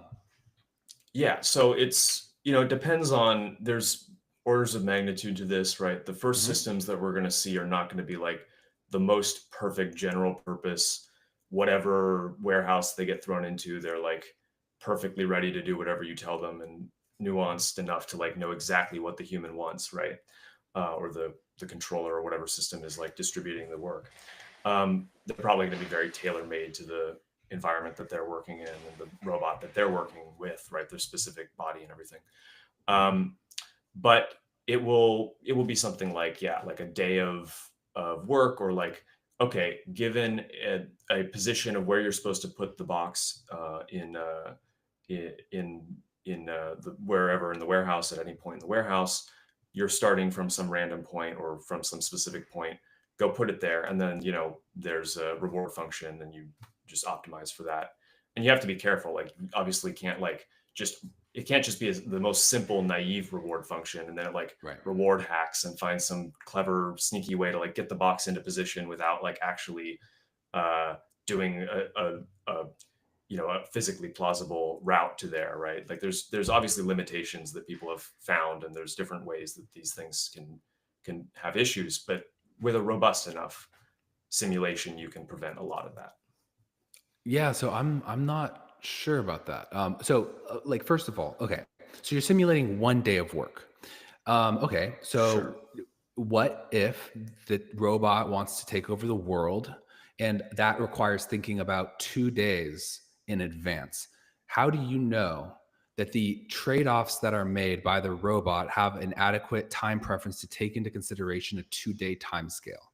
And just to kind of like explain why you wouldn't know this is, as you said, reward hacking and these types of genetic algorithms. Although I don't know much about them, I do know the funny results that you get when you do this, and you get them to just absolutely cheat the rules. So if you're running a thing forward, right, Mhm. Now you do a 1-day simulation. It does 1 day of work, fine. It's going to be making its choices like with a like a super high time preference, and then that has so many implicit trade-offs on its strategy. It could be so smart. It could have all the knowledge in the world. It could have the ability to like simulate things far into the future, but it's not going to be making the trade-offs for a 2-day type simulation. It's going to have a different success criteria there. I mean, You can't potentially. extrapolate its success in that 1-day simulation environment to 2 days. Well, I mean, I don't know about that. I think well, first off, I mean, you can simulate more days, obviously, Okay. And then it's going to and take make longer. it You're going to do less training continuous. cycles. Well, you're going to do, yeah, it's going to be, okay, but it's also going to be a lot more feedback, right? So you're going to have an accumulated reward that gives you an even more detailed picture in some sense of what exactly its success rate was. So Well, you're going it's, to get less feedback because you'll run less simulations. well, you have to run enough simulations to get, a desired loss that's low enough. But I just mean like if you run a if you have a reinforcement learning agent and you give it one problem, right? Just like put the box in this one location, and then you immediately update the model after that, right? And do one backwards pass.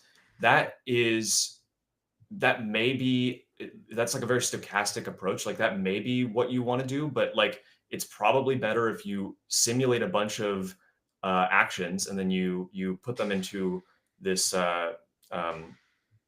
like a hit. You basically collect all these different state action pairs, and you have like you're basically building a data set of interactions with the environment, and then you train it on that. So it's not necessarily even tied to like the 1 day of work. It's more like, I mean, you can do it that way, but it's more like you're collecting this massive data set of state action pairs where like a given state plus like what an action that the AI has taken and what was the expected reward and what was the actual reward. And then you use that to train the model.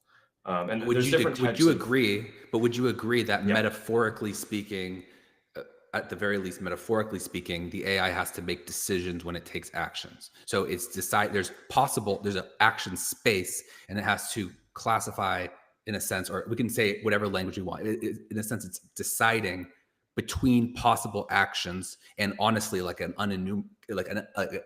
almost, you can't even enumerate the number of possible action trees. Like the amount of potential actions, you can't even iterate through all of them. That's not going to be possible. So when it's facing actions, there's action pairs it has a problem and it produces an action, that it takes the input and produces an action. There are going to be a very large number of single sets of actions that it could take at any given point, and then as you go forward and predicting, when you're deciding about like one action, you're also implicitly deciding about what the next action would be, and you're thinking about, okay, well, if I do this, then this probably will happen, in which case I'll do that, and if this happens, then I would do that as a backup plan. And then you kind of have some scenarios, and you are deciding out. It's not like there is essentially a decision that's being made about which path to take. Would you agree with that? Yeah, but so it depends on the architecture. There's a bunch of different things here, but like I think I probably agree with what you're saying. Metaphorically is what I'm trying to say. I'm not trying to get into the implementation details. So right. If that's true, then the decision, there is some element of strategy in this, and there's goal orientation, which is something we've talked about. And this is a thing that I've personally not liked talking about, but I'm going to kind of bring this up as a way to show where I think this is not my preferred line of reasoning anyway, because I don't think this scenario works. But since we are, I'm going to use this language to kind of show you what I'm saying. So it's going to have to make these decisions and formulate a strategy to achieve its goals. Okay. And in doing so, it's going to have to think about things across different time scales in order to do that. Mm-hmm. Right. So it's not just about, an action, you do this and that. It's dependent on what happens in the future. Right. Yes. So if you, I mean, yeah, I think this is self-evident. Like if you're playing chess and you want to trap the knight or something or whatever, do a fork between two pieces. Like the reason you do that is because then after that step, you can then capture a piece and you're going to be ahead, right? So you're thinking in advance. And Yeah. so in the real world, when time passes in the real world, you're going to have to think on time scales. You're going to have to think about things that happen up to a certain point. Hmm. And there's going to be a point at which the uncertainty builds in everything because of entropy. So you don't know what's going to happen in the future. You can't predict the future. If you're good at simulating things and you have a lot of computational power and you have a lot of knowledge, you can predict the future better than, let's say, a human can. Like on an IQ test, right? They might ask you how you fold the paper, staple it, and then where does the or hole punch it, and where's the holes on the paper when you unfold it. Like, Yeah. okay, maybe you could do that better. And in a sense, like if you knew that that's what they were going to do, then you could predict what that was going to be better. So there's ways in which you can, but honestly, your capacity greatly diminishes the further you go out, no matter how smart you are, no matter how much computational capacity you have. There's fundamental limits, and the uncertainty builds way faster than anything is going to be scaling. Hmm. And so ultimately, right, when you're taking these actions, you're going to need to be thinking on, I mean, honestly, like to compete, humans already think on very long time scales, and you're going to have to be thinking on, I mean, presumably like greater timescales than humanity, and we can get into all this nuance around timescales. But the point is that you are not going to have like you are. It is going to reward hack short-term thinking. It's going to do the best job that it can in the short term. Like if I'm moving a box and I'm just moving one box and I want to get the best performance review from my manager and I'm at a moving company, I'm going to run, grab the box, put it, I'm going to like literally use so much energy and I'm going to hold it up like this so I don't scratch the wall. I'm going to do all these things and they're going to say, wow, that was so good. You're the best box mover. But now I'm so tired. Hmm. I can't do it. I expended all my resources. This is a metaphoric, but it's going to be something similar. And my body tells me this. I know about tiredness because I've developed this instinct. So I know I'm not going to overexert. I know how to think on these things. I know about water. I need to drink water. I need all these things. It's hot. It's a hot summer day. Like I know this stuff. And this is implicit in my psyche. And this is something that comes with the territory for humans. This is a form of intelligence, like sweat, perspiration is a form of intelligence. It's like, oh, turn on the cooler for the system's overheating, right? It's like managing the energy supply chain. And Yeah. literally, you don't even think about it. It's like, it's not even subconscious. What's the word? It's like out of your consciousness. I don't even remember what that term is. There is a term for that. And so the problem is that this is going to simulate one day. It's not going to be, it's going to be reward hacking on performance within that one day. And it's going to, there's no reason to believe that it would be good at making decisions on a longer time scale. Well, okay, so a couple things. So the 1 day time frame that we're talking about, I'm just sort of granting that because I think Sure. like that's just I can see that as like if I were training a reinforcement learning agent, that might just be the time frame that I start with, and it's not even necessarily that you're going to simulate on that time frame per se. Like Mm-hmm. there's different reinforcement learning techniques. It's not like necessarily tied to the idea of a 1 day duration. It can be the one single completed goal or something like that. There's different ways Mm-hmm. of dividing this up, but in terms of thinking in longer term, right? Yeah, I mean, there's different ways. Okay, so I think I understand what you were trying to, or what you were explaining about time, um, or your point about time, right? I think we might have just like not been talking about the exact same thing when we were talking about Okay. time. So like, are you saying that when you say like you can't speed up time um, so much exactly, are you talking like I'm what I mean is, or how do I say this? When I say time can be kind of sped up, Mm-hmm. what I mean is like insofar as you're still simulating the same events in causal chain. Like it's not like you're speeding up time and then like getting rid of like some of the events that would have happened otherwise. it's rather like you're just compressing it because you're able to do that because you have all these like approximations and these models that are faster than the time it takes for you know, physics to play out in the real world, if that makes sense. You know what I I mean? guess what I would say is the amount of entropy in the system is going to increase. And as you simulate more entropy in the system, it's going to just increase. It's going to take a lot more computational resources. So there's no trick to reduce that. Mm. So I agree. You could, like, for example, put 2 days in parallel. And so, like, implicit in that is there's going to be some uncertainty. And as you go further out in the day, there's a lot more things that can happen. And so if you want to accurately, now, I'm not saying a very contrived, very narrow thing. Yeah, you can do that. Like, you can have chess and you can construct this thing where it's like all protected and it's like in this very fake environment. Then you can just not worry about things like this and just think about the next move. That's not what I'm talking about. I'm talking about something that is akin to the literal growing. If you're trying to simulate the same uncertainty you would have with time in the real world, you're going to have to expend tons of the computational resources to do that. I think, like, okay, let's say we could do that on one time scale. Okay, then we could train it 2 times, maybe in parallel, and then there's questions on how actually the integration of those, like that, like, it's not even clear to me that you can actually integrate that knowledge in a coherent way between two of these simulations. I just don't know about. That's just something I literally don't know about. But on the surface, I almost think, do we even know that we're doing that part properly? But but because, like, fundamentally, like, all you have, well, maybe I have thoughts on that, and maybe I just changed my mind on it. But Okay. we could discuss that. But let's stay on this point. Did you get what I'm saying? Yeah, yeah, absolutely. And that point you just raised, you know, I have a lot of thoughts on as well. Because I think I wrote a comment in one of your videos about, like, Mm. some people are kind of throwing around the idea that, like, the AIs will just all share each other's knowledge. And Yeah. and I think there's a lot more nuance to that than sometimes people allude to.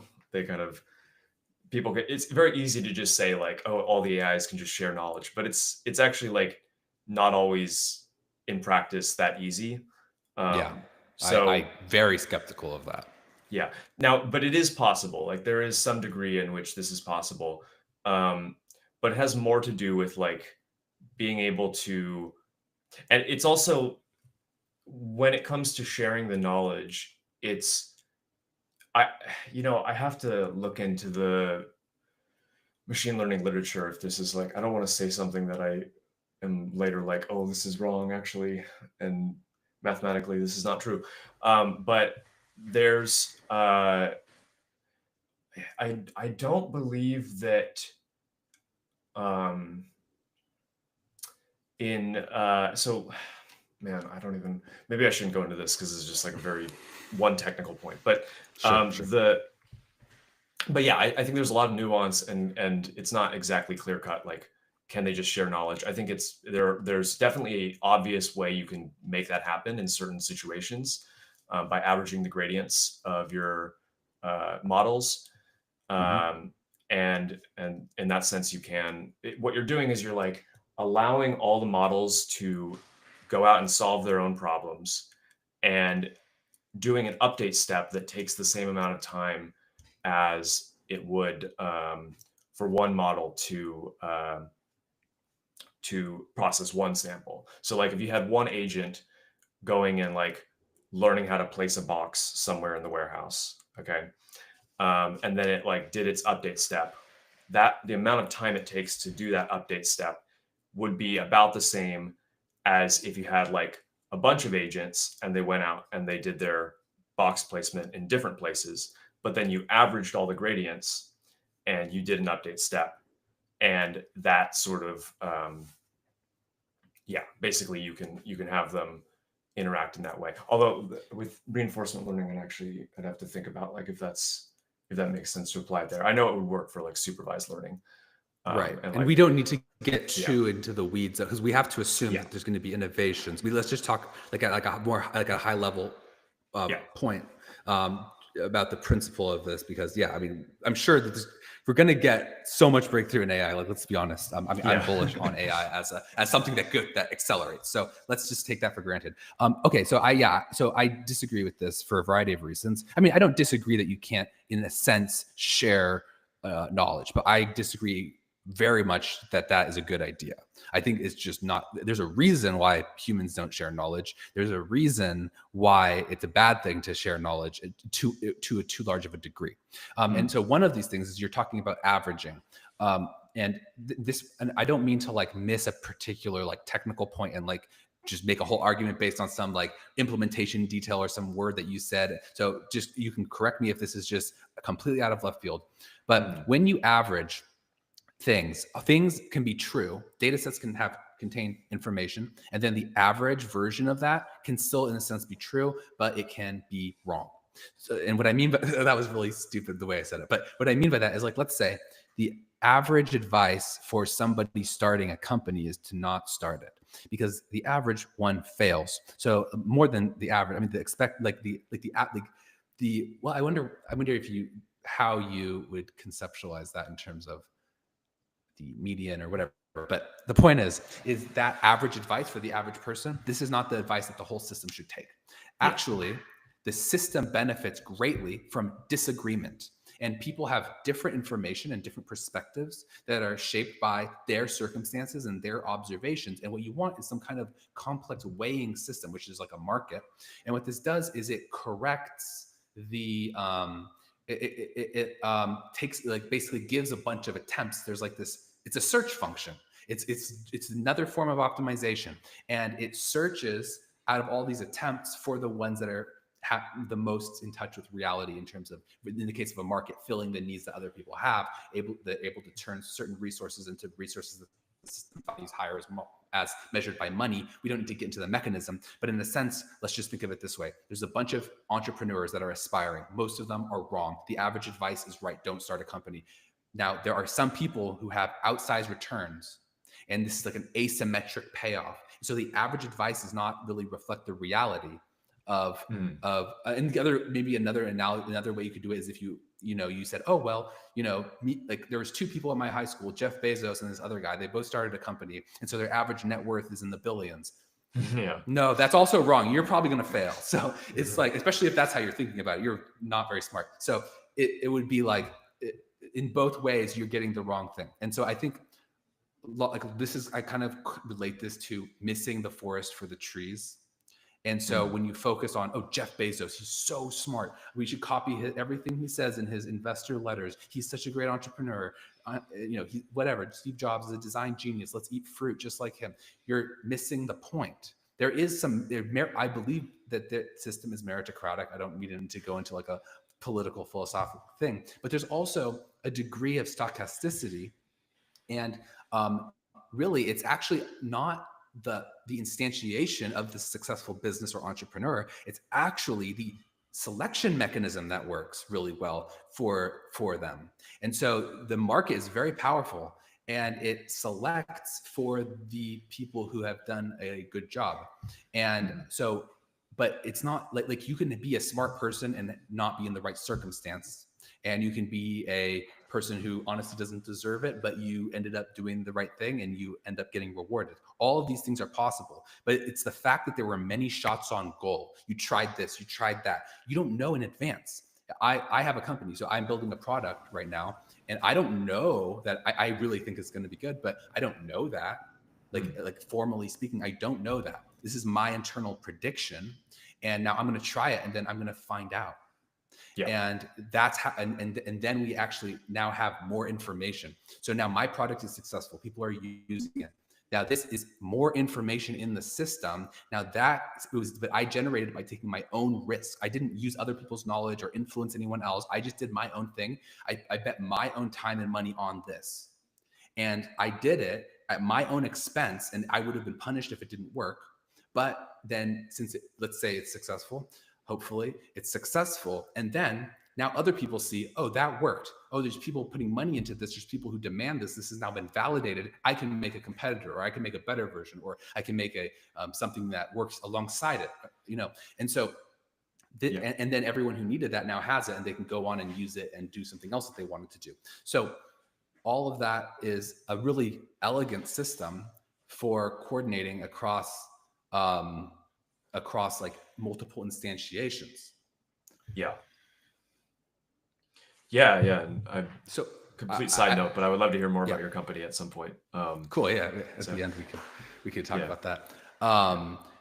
Yeah. So I think, in a sense, like the issue in part is that like an AI that's very large, people are it's almost like a central planning fallacy, where they assume, okay, a government, like for example, can just, figure out how to allocate resources, and like this communist government is going to be able to like just plan the economy and reduce the inefficiencies and reduce all of these things that exist in like a market system. But what happens is, if you look empirically at centrally planned economies, there's a lot of coordination problems, and basically the government lacks the information for how to assess the trade-offs between different resources. And so, like, if you think of a singular entity as something that's scaling massively, and basically planning out how it's going to apply its resources and how it's going to make trade-offs, what you have to realize is that this actually gets like exponentially more difficult as you scale up, because there's a lot more things and a lot more different like there's like a larger combinatorial space that you have to consider in terms of trade-offs, and you're much less likely to do it right. If you are like a household, the household is going to be centrally planned, and that's how it should be. I mean, you can have like voting in your house or whatever, but roughly speaking, like there is like a husband, wife, or whatever type of family you have, type of unit that comes together and makes the decisions, and that's like a household. That works. I mean, people are wrong sometimes, but it can make sense. We can fully think this makes sense. Yeah. Now, when you start having a small company, like one of the things in the research I've done prior to this is I've kind of like looked at like how, as you scale a company, the amount of iterations you're able to make decreases. So you basically move slower, and as a result, you learn a lot less. And basically, like small companies are able to scale really fast as a result, but big companies, they hit these scaling bottlenecks. And even within a company, at the company scale, like a smart CEO can do wonders, but as you get bigger, it actually becomes really difficult to even decide how you should allocate the resources in the company. Like, for example, Google has hundreds of billions of dollars on their balance sheet. Now they're probably putting that all into AI infrastructure now. That may or may not actually be a good decision. Like it seems like a good decision, but it's not clear that that's actually how they should be spending their money. Yeah. And in terms of getting the maximum ROI. So, but that's what they have to decide what to do, and they don't know. And then as you scale that up to like a national, global level economy, it becomes like, I mean, fundamentally it becomes impossible. And if you look at these like very large scale examples, I mean, at the end of the day, what they end up doing, they pick a few things that they want to manage at that level. They get it wrong. It messes things up. They just say, you know what? The individuals, local municipalities will have a lot of authority here, and they just delegate it to these local governments because they can't. It's too much. You can't plan a whole economy. There's all this stuff going on, all of this commerce that each is like transmitting information and weighing what is worth doing and what the relative prices of everything should be. You can't compute that. You don't have the information. You don't have the computational capability, and so. That's the kind of thing that an AI will face if it's like a unified system. And like what I'd say is like, how does the AI even determine if it should incorporate a knowledge update into its overall like psyche? Like you need some kind of defense mechanism. What if I find like there could be one person for one instantiation of the AI, and we all try to manipulate it in some way to shut itself down. If one person, we have now a bunch of shots on goal, one person convinces it to put that update to the whole system, then it's like a self-destruct button on the Death Star. You know what I mean? Yes. So you have to like have a firewall, and you have to have like a meta process that actually integrates all the information, and that needs to be shaped in a way, like there needs to be like some sort of optimization method on that integration process, because ultimately that is the thing that's going to actually make that cluster of AIs like succeed, is that weighing mechanism that is going to like take many different views and weigh them and try them out in the real world and synthesize that. So you need a really robust system for doing that. And so Yeah. like there's one thing to like talk about the details of like these agents, but then you then have to escalate that to like what are the properties of the way that these agents relate to each other, and what are the forces that shape that. And again, I would say you can't even simulate such a thing, because you need it to think on timescales that are, I mean, you don't even know the proper timescale for it to think on. It's almost like these things just kind of need to shape themselves in the world. The idea that you could steer that, or that you would want to steer that, it would just be a waste of time. If you tried to build a system that like that was capable of basically destroying humanity, I just don't think that that's something that we can simulate. That's a fundamentally different question Yeah. than like, can we make an AI that's so smart that it theoretically could kill people? That's a different thing. I think like GPT-5 might be able to kill people theoretically, but I don't think it will. Mhm. Yeah. Yeah. No, I agree with like a vast majority of what you said, especially about like the fact that centrally planned economies and structures in general there's sort of like diminishing returns to that. And I think there's kind of like a ratio between the intelligence of the centralized body and the amount of and the system that it's managing. And that ratio, like you say, when it scales to the size of a nation and the economy of a nation, that's like the ratio of like a handful of government officials is to the entire economy is just like it's too outweighed. They can't possibly manage it all in a really effective way. And so the decentralized economies tend to do better. Um, but I think like so first off, I think that the AIs will kind of walk the line of balancing both. They'll definitely, uh, you know, be decentralized where it's beneficial to be decentralized, because it kind of goes back to like our talk on or what we were talking about with evolution, and kind of contrasting evolution with gradient descent or gradient based optimization. Like with gradient based optimization, you're sort of optimizing for like a very specific um, uh, output. But with evolution and sort of these more exploratory optimization algorithms, or evolution itself, you're really doing it in parallel and exploring the solution space. So I think that's kind of like analogous to the decentralized exploration of things. And I think that's kind of how companies seem to work, like really big ones. Like the big companies, they're so they require so much capital because they can't be that like small centralized agile company like they were at the beginning. Um, and so they have to really just scale in parallel, like bunch of teams, a bunch of different projects. Like, let's just try and almost brute force this and like go out and like any possible thing that sounds valuable, like send out a team to go and work on that. And then they win with massive scale.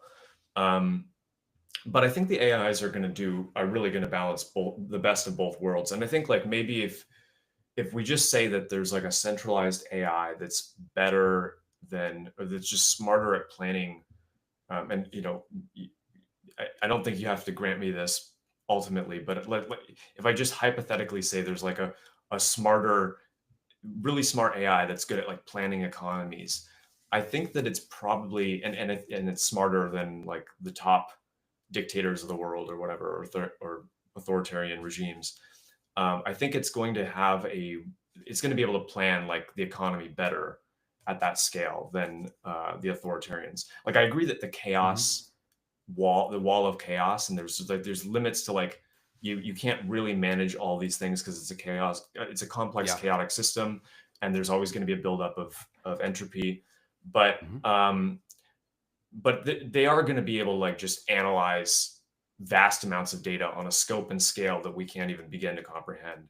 And so like little things that like just obviously the dictator is like, or the authoritarian regime is just like totally wrong about, it's not going to necessarily run into like, like the authoritarian regime wants like to centrally plan the economy and like needs a giant golden statue of themselves or something. It's like it's not going to necessarily be concerned with these things, right? There's just going to be Mhm. like different things. It's also like not going to have to sleep. It's not going to have to eat. Obviously, all these extra caveats and different Well, parts. yeah, But but these things are very important for survival.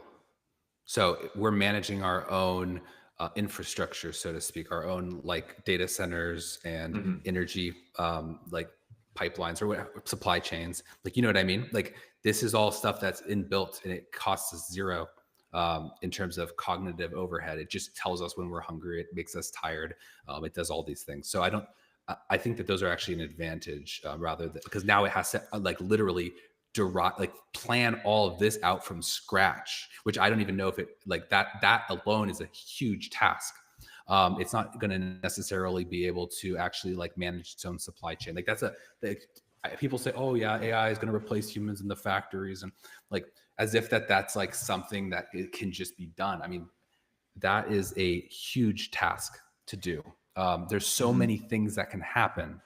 Um, it's not just a matter of like going from the mountain and mining the silicon or whatever, wherever that is in Africa, and then like having like yeah, just like one robot like go and just go boop on pickaxe and then carry it over and then put it in a fire. Like there's like so many things that can happen. And you have to right, now account for all of these things. And there's so many inputs and like there's bottlenecks in the supply chain, and all of these things need to be weighed out. And you have to like the thing is that it's not even that that like there's a problem with actually like knowing the future. mhm, Like some things are just unknowable.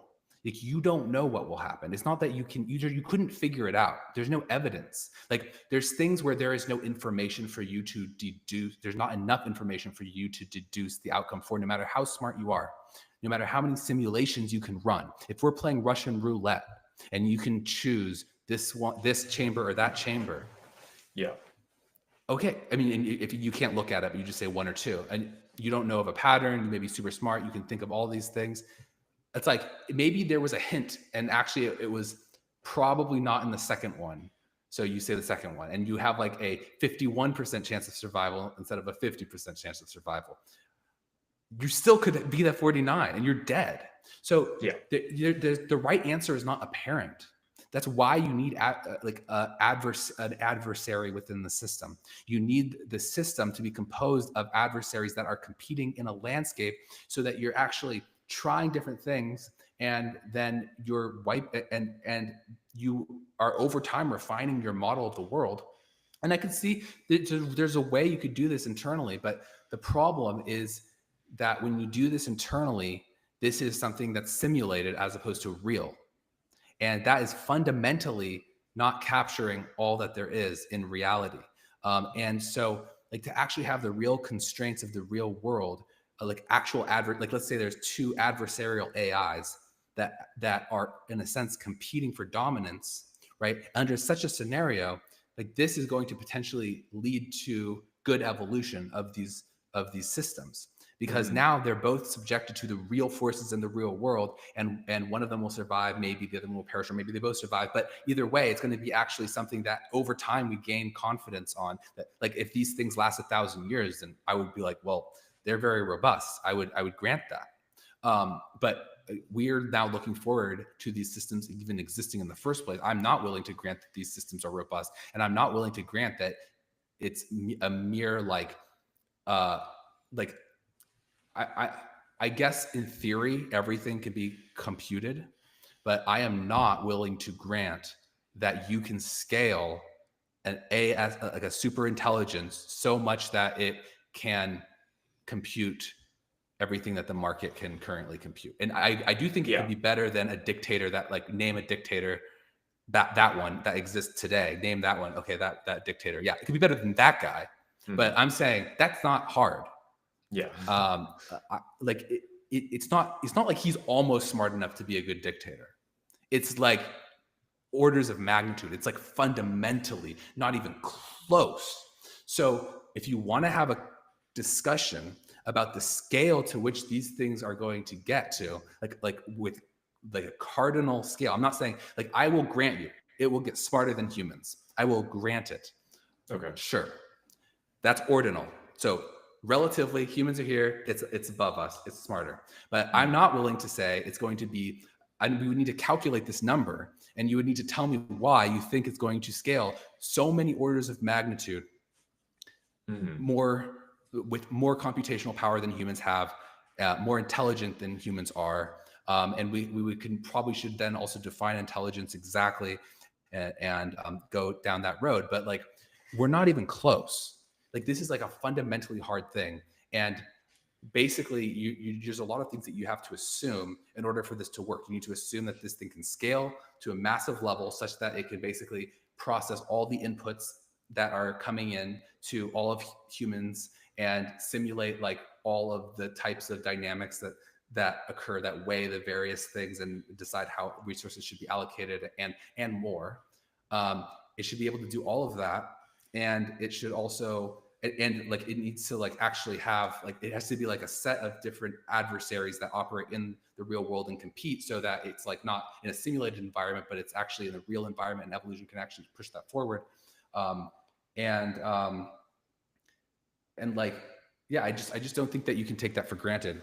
And Mhm. then when you have such a foreign system, it's like so foreign, so scaled, so different than anything that resembles anything that exists today, then it's like, and then we're saying, oh yeah, and it's going to want to do this type of behavior, it's going to want to kill people. It's like, where, how can you Well, can't extrapolate that. yeah. I think I want to like just be clear. The want to kill people isn't necessarily. It's not even necessarily what like when we say want, right? I Mhm. want to just completely de-anthropomorphize that, right? It's like not necessarily a strong urge to kill because it's like angry or something. It's very fundamentally like it might just, you know, run over us because it's like it doesn't see that we have any value that it, you know, thinks we need to be around or um there's a variety of different reasons, you know, that doomers have talked Yeah. about a I, lot. I agree with that. I agree that like maybe not, it doesn't feel like killing us. Like, it doesn't think that that's like a desirable thing. It just doesn't care. And so it does something else and it happens to kill us. I think Yeah. that that's reasonable. But again, it's like, okay, so like, so this is like a key thing. Like, when I've heard Yankowski talk, he says, any goal, if pursued hard enough, leads to human extinction, Hmm. something along those lines. I might have missed some word there. He'll say something like that, though. And if pursued hard enough is the thing that I don't agree with. I agree that that in theory, like, if humans are not helping the goal, then it's going to like probably on some tiny marginal amount for any goal that they're not helping with, which is most goals, then killing them would be better because now they're not in the way. So that's for Mhm. sure. Like, I agree with the logic, but that doesn't mean that it's like there is a diminishing returns to, and like we're trying to think like the AI has to try to achieve something on a given time scale, because the further out that it's predicting, the less confident it is about how the world will be. So you're not going and accomplishing every possible task that has a marginal that gives some sort of marginal benefit to your overall goal. There's some finite set of actions, and the AI will eventually die because of the heat death of the universe. So Yeah. the AI's days are numbered. It's not doing an infinite number of actions. If you do an infinite number of actions, I agree, the AI will kill humans, because eventually it will happen to do something that kills humans. That is so obvious. That's like a completely obvious Yeah. thing. Um, but the problem is, like, again, so we're assuming a certain level of scale that just is not like, I don't see where the where the Uh-huh. basis for that is. Like, yes, if it literally needs to do a Dyson sphere, like that's how much energy it needs, and it's like able to do that, wants to do that, like all these things. Okay, then there's no sunlight for humans. Okay, I get it, but like that's a common thing that people say. But I mean, first of all, a Dyson sphere wouldn't even necessarily mean that all humans die. I just want to put that out there, especially with super advanced Yeah. technology. That like doesn't even mean that. But that's also such a leap. Yeah. Yeah. And honestly, I think like maybe it's a good opportunity for me to give my own criticisms of the doomer argument, because I do have some. Yeah, Um, I think that like I haven't ever felt like I've seen a doomer argument where it was articulated in such a way where it like gave me intense confidence that there's no real way to like doubt this or push back, and it's definitely going to kill us. There's just no hope. I think that this is just a very complicated thing, and it's very unpredictable, and we're yeah, definitely yeah, like it's definitely an open-ended conversation um, to keep having. But I think because there's a few different things I guess I should address from what you said. With the Dyson sphere, like maybe, yeah, I would just like, if we're thinking about Dyson spheres, I think it maybe going back to one of your arguments that you've used that you kind of alluded to, I think, at least the way I interpreted it earlier, is just, why does it necessarily care to build a Dyson sphere? Um, it it might, but it also just like maybe it doesn't have these grand projects in mind of like completely, colonizing the galaxy with AI or building computeronium or anything like that. I don't necessarily. I honestly, I think those to me are like well outside of my 20-year kind of like limit on where I think I can predict.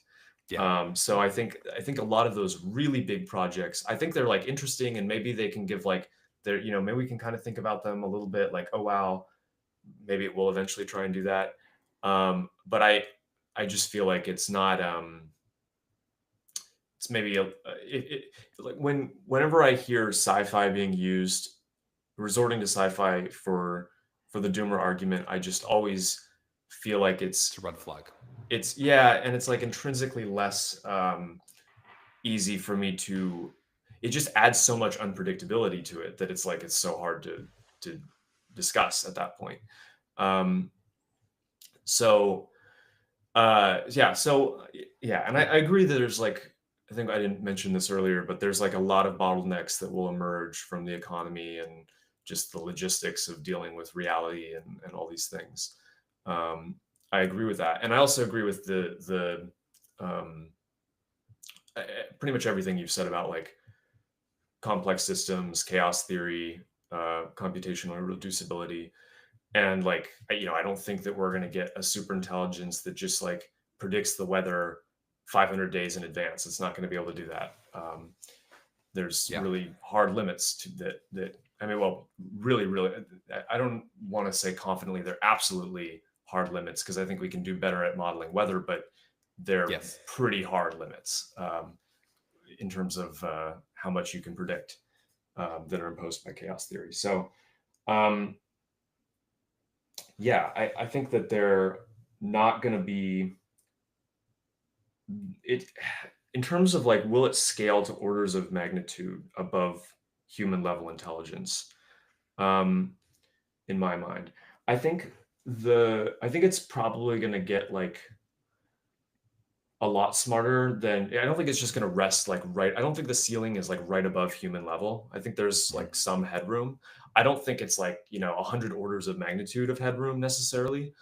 um, at least not without those like massive projects that we're talking about, and really like scaling. And the reason I think that is because I think like those orders of magnitude, you run into these like problems that you're bringing up, like just chaos, the limits of chaos imposed by chaos, and trying to solve that is, it, it, you know if it's not mathematically impossible, it's like beyond the comprehension of practicality. It's like not even close. Like you literally have to build some insane, you have to fully understand physics and all kinds of ridiculous stuff, right?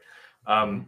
So the in terms of like scaling to something that could kill us or is least a very serious threat, um, my view is I think it's possible because the the way I see this being developed is not. I don't see it being developed in a way, in like a safety oriented way, number one. And number two, I do think that there is enough headroom to where it's able to do us harm. And I think it gets there by it's like it's hard to see all. It's complex, so it's hard to see all of these moving parts, right? It's really really hard. But the first part is really, okay, can you get something that's robust and able to like interact in the real world? Is that even possible with like the models without like having to literally evolve it? And if that's Mhm. possible, like that says, okay, well, now we can have kind of like drones and we can have these agents that can interact with the physical world. That's like kind of step one. Um, and then, is it possible for some like super intelligence that's recursively self-improving, or at least like growing really powerful and could pose a threat to us? This is separate from the want, so the motivation to kill us, but just is it possible for it to do that? Um, yeah, I think it is, and I think the reason, one of the analogies that I hear a lot used against doom arguments is that we already have super intelligences in the world. We have these companies, we have these nations, right?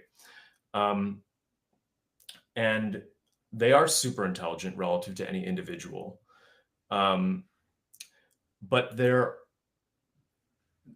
this is used as like an anti-doom argument to say like, well, look at this. There's already these like super intelligences, and look, they're all like keeping each other kind of in check, and like the game theory all works out.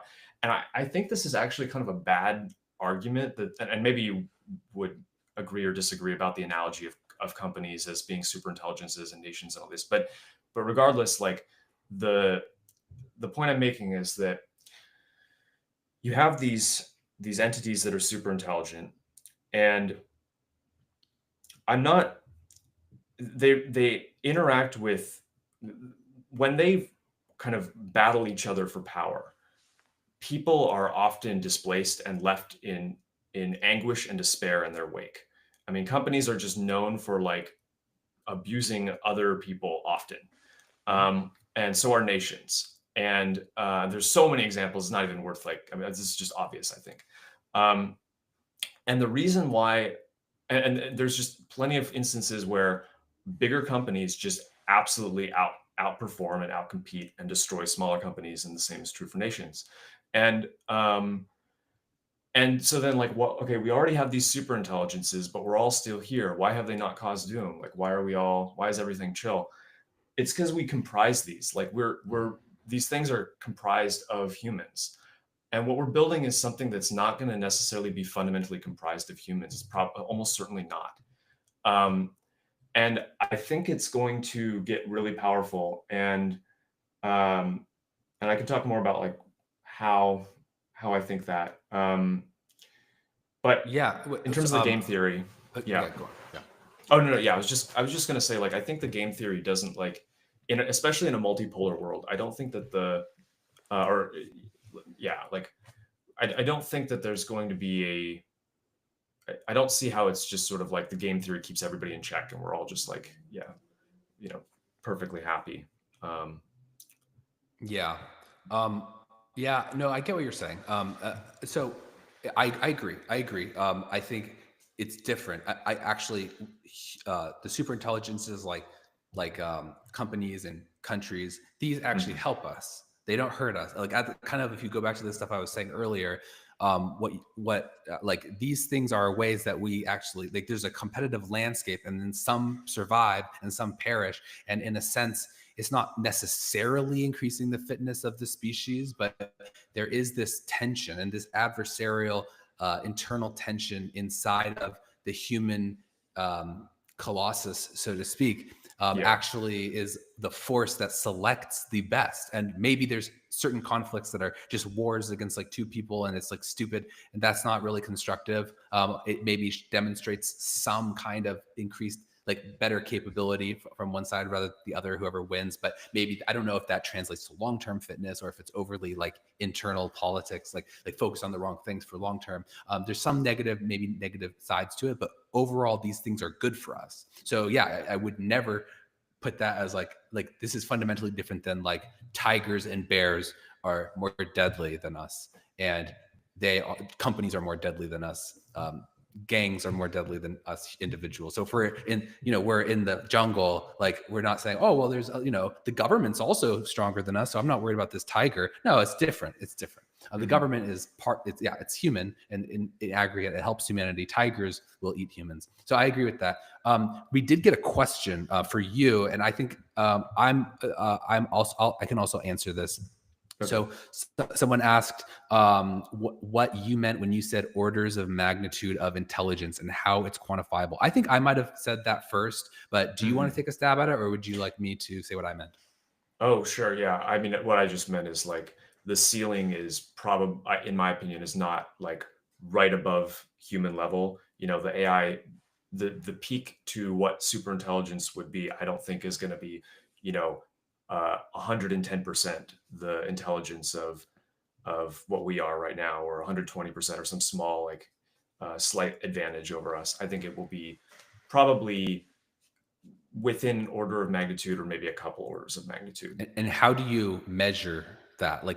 He's asking, like, how do you Oh, okay. quantify like an order of magnitude of intelligence? So, like, what do I mean by intelligence? Yeah, Or I okay, guess that's probably yeah. How do you measure intelligence? I guess is yeah, one way of asking the question. yeah. I think intelligence. Some people have some like good definitions, and I've heard some good definitions before, but I feel like none of them I've ever heard have really captured every single facet. I feel like it's kind of like a word like knowledge, or like Hmm. just these words that we have that are, you can examine them from different directions and they can give insight, but they're not like one. It's not like there's a clean definition that I know of that just solves all of the discrepancies. The way I think of intelligence is like your basically your power to optimize, basically interact in an arbitrary environment, um, and optimize that environment towards some end state. That's kind of like one way of thinking of it. It's not like the only way. There's many other ways of thinking of it, and they have different, and it's probably multidimensional. And So the idea of intelligence is multidimensional, I think. And so there's going to be cases where it's like, oh well, actually, we need to augment this idea. It's probably not, doesn't apply here, or it's like better, makes more sense if we explain it this way. Um, but I think it's like a rough kind of picture that I'm painting, which is that the AIs are going to be able to, and to specifically how to quantify it, right? Like the AI is just going to have a scope and scale of data processing that is going to exceed any individual, and I think even collections of people. Um, so there's a bunch of factors here, like the rate at which parts of the brain can communicate. So I think that will exceed like the latency of inner communication of the AI will exceed like the rate at which humans can interact in some kind of like economy or society that and solve problems. Like it's going to be able to be centralized in that way to some extent, but also it'll copy itself and decentralize itself. Um, so yeah, I think I mean, maybe if there's like a more specific point here, but that I need to answer. But yeah, the way I think of it is like, can the system model what it's trying to basically optimize for, and can it optimize that? And when I say optimize, I don't mean like in the backpropagation way. I mean just like, can it order the universe in a certain way, or can it order an environment in a certain way? And does it model it well enough to understand how to do that, basically? Yeah. That's interesting. Yeah. I mean, basically, yeah, like an optimization would just be to like maximize or minimize something. So if you can minimize the error of your prediction, not literally doing gradient descent, but you're just Yeah. predicting things with less error, that is a good, um, yeah, that makes sense.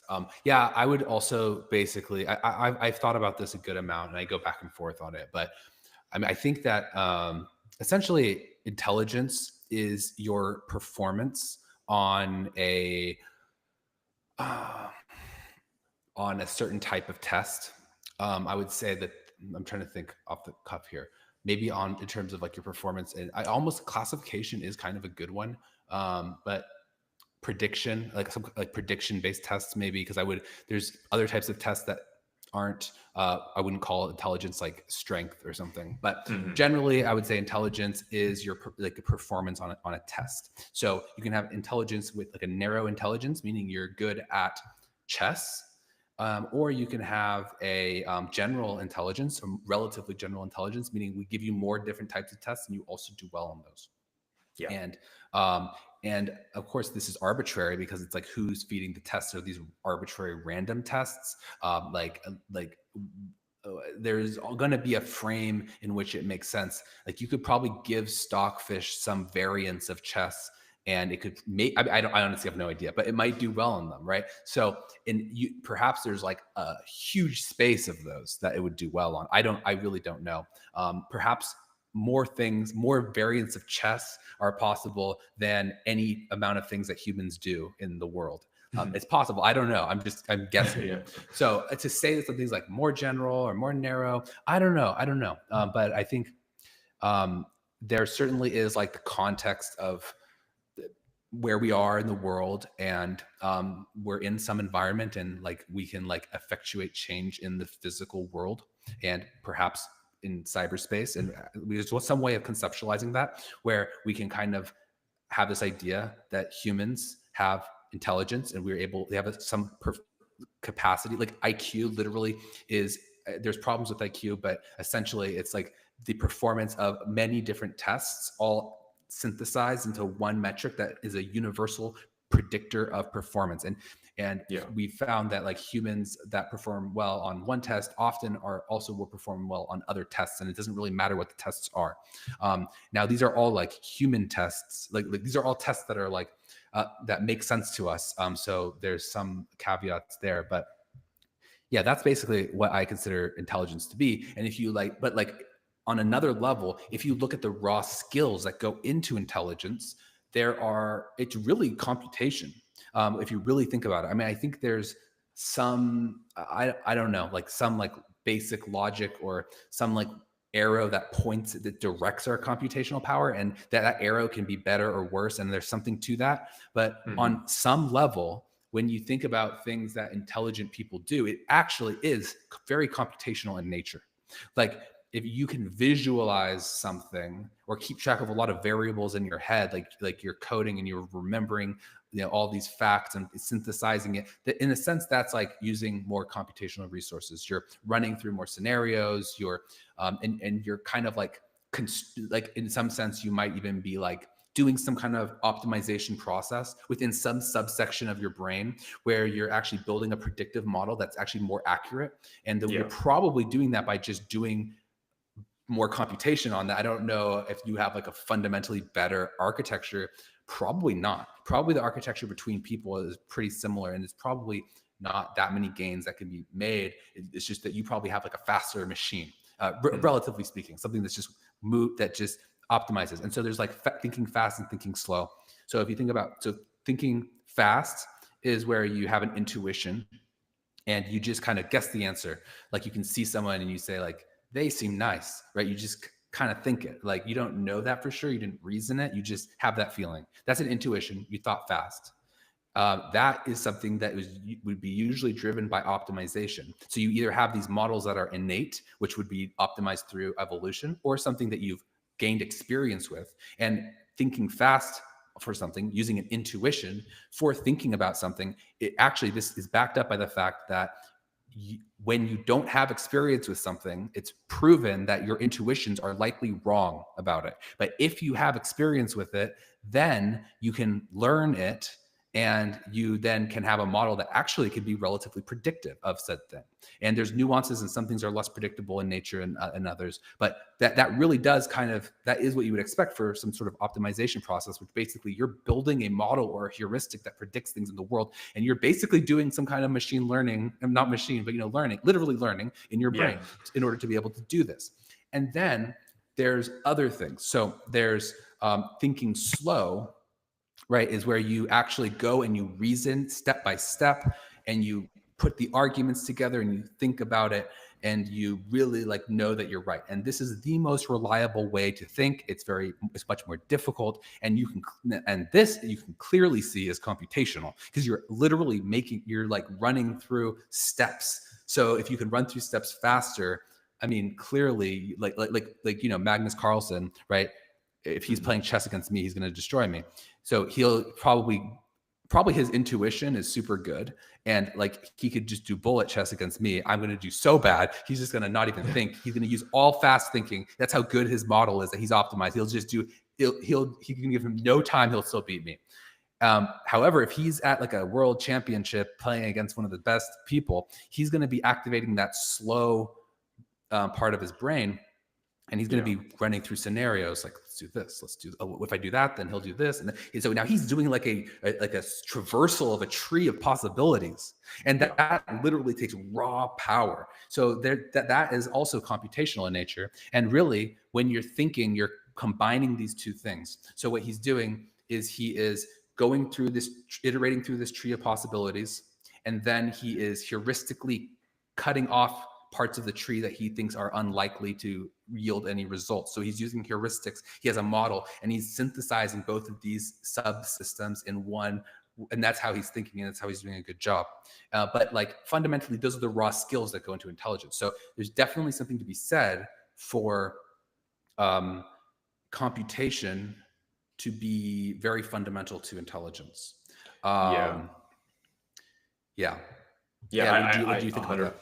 I 100% agree. And I think this is something, what you've said is actually, I think, kind of a really good explanation or metaphor for where machine learning and AI is right now, because we have these models that have been trained, these language models that have been trained, and they're kind of that intuition level network, where they're just sort of evaluating okay, what do I just, basically their whole thing is let me predict as quickly as possible the next token.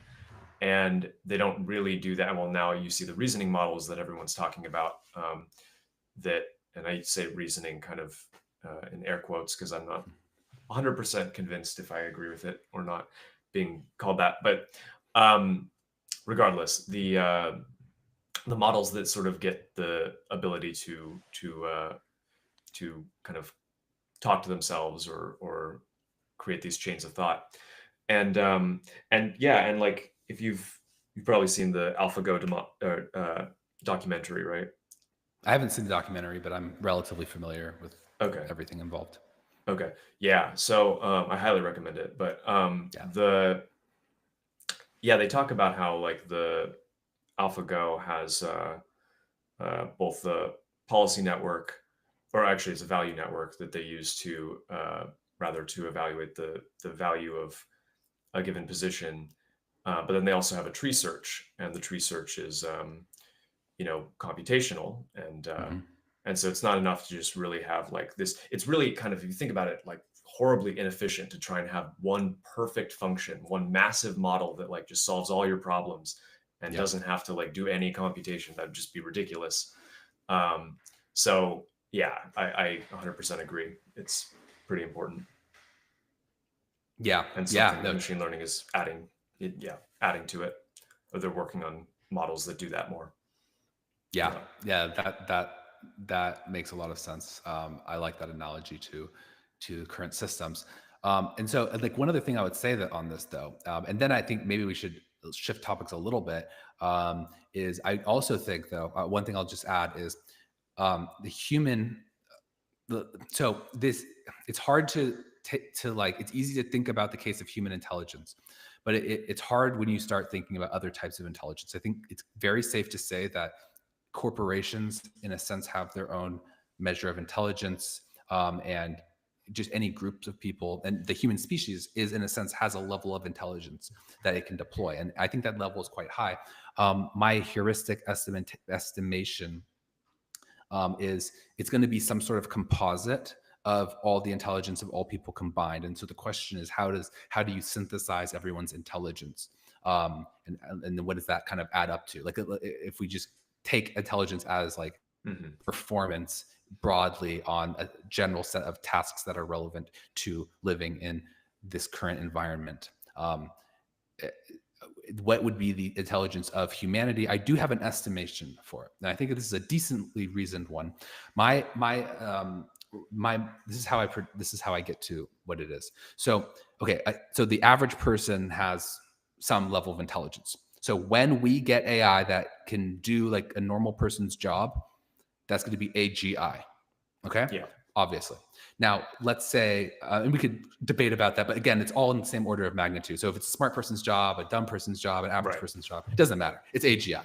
And then if it could do more than what a human could do, that would be ASI, superintelligence. Okay. So yeah. So we're not there to either of those yet, but I think personally we're close, but we can even debate that. But the point is, so humans have a level. We'll just consider that to be like one intelligence point. Okay. So there's the number of humans. So you would multiply the amount. Now, this is not a given. I'm just going to tell you how I'm doing it, and you could debate this. So one thing you could say is, you could say, you know what?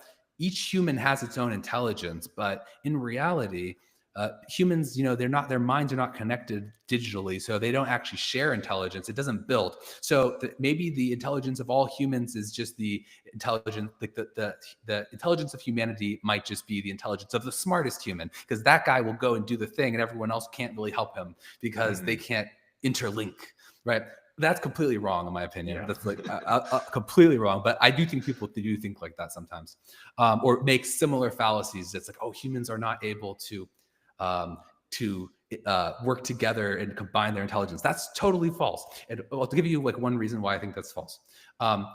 Why has human IQ not continued to increase indefinitely? And people say, oh, it's because of the size of the head. Like, come on, that can't be possibly true. That the size of the head going through the birth canal cannot. There's other ways you could like extend the brain and reorganize things.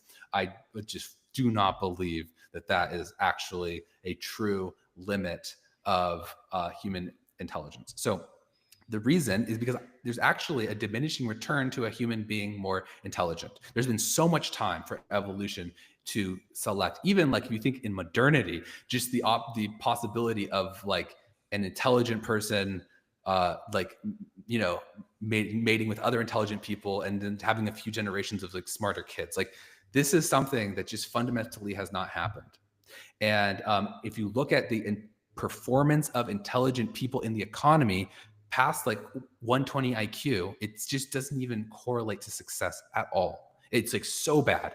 And Nassim Taleb just did a whole segment on this. It's interesting. It's worth checking out. But the point is like, intelligence actually isn't that helpful. It's helpful. Like, you don't want to be dumb, but it's not, there's not like, you don't just get more intelligence and like, meaning you can like fold a paper and predict where the hole punches are and that kind of stuff. Like, that doesn't actually help you that much.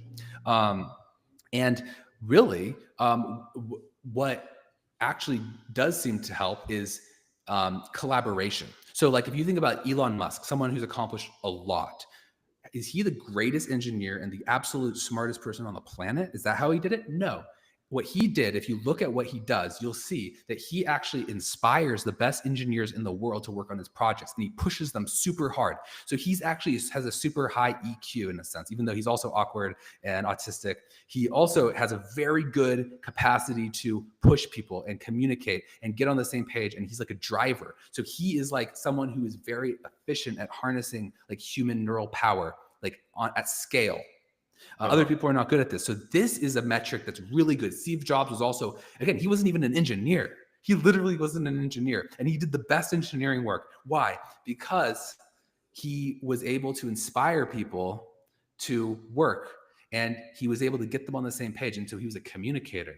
And if you look at like the evolutionary environment where humans developed their psyches, it was in this collaborative hunting environment. And there's so much interesting research to explore there. But this is where, like, this is how humans evolved, is to be have distributed intelligence. And maybe we could do another session on this, because I think we'll end this pretty soon. But Sure. we should talk about consciousness, because there's a lot of interesting things about consciousness. I have a lot of thoughts on consciousness and consciousness's role. But basically, I won't even go into it because it'll be too tempting to go down that route. Yeah. But the point is that that's what humans do, and that's how, and we know that that is the driver of success in modernity. So there's very good reason to believe that intelligence, in some sense, is actually something that can be distributed in an organization. It's not something that's all up here. It's not just, oh wow, you can like fold a paper a lot of times. Oh, you're so smart, you're so amazing. No, it's not true. You're overly focused on being able to fold paper. You should be able to harness other people to do work and kind of run these subroutines and parallelize and do more iterations on the same problem and work faster. And like, think about this as like a distributed software that's running on like a multi-core processor. Like, how would you build that? You need to use humans and do that. And if you're able to do that, you have a very good theory of mind, and you know how to push people, you're going to have a lot of success. So that's my evidence that you can actually synthesize these things. So what's my number? How intelligent is the human colossus, meaning all of humanity combined? It's not just the number of humans times the average of the intelligence of one human. What I'd actually say that it is the number of humans squared is my number for how intelligent humanity is. And that, by the way, that's a lot bigger than the amount of humans. That's because you take the number of zeros and you double that. Yeah. So we're talking about orders of magnitude. So we're saying like that is like a billion times more. Oh no, it's like basically 10 billion. So it's like 10 billion times more intelligence than the amount of humans, meaning that is 10 billion times 10 billion times or 10 billion times 10 billion is whatever number that is. That is my estimation how intelligent humans are. And so why do I come to this? This is a little bit unsubstantiated, but I think it's reasonable. I think it's at least I have some theory to ground this on, which I think most people don't when they talk about this. There's this thing called Metcalfe's law, and the value of a network is proportional to the number of nodes within a network squared.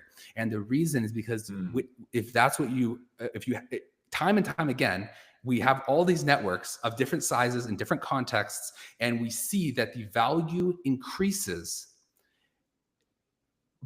like not linearly.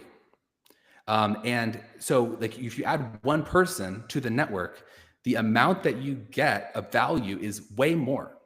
Because now, like just like as a simple example, let's say you have eBay, you have one person selling on eBay, and maybe that person sells shoes. If you want shoes, maybe you'll go there, but they probably don't have that many shoes.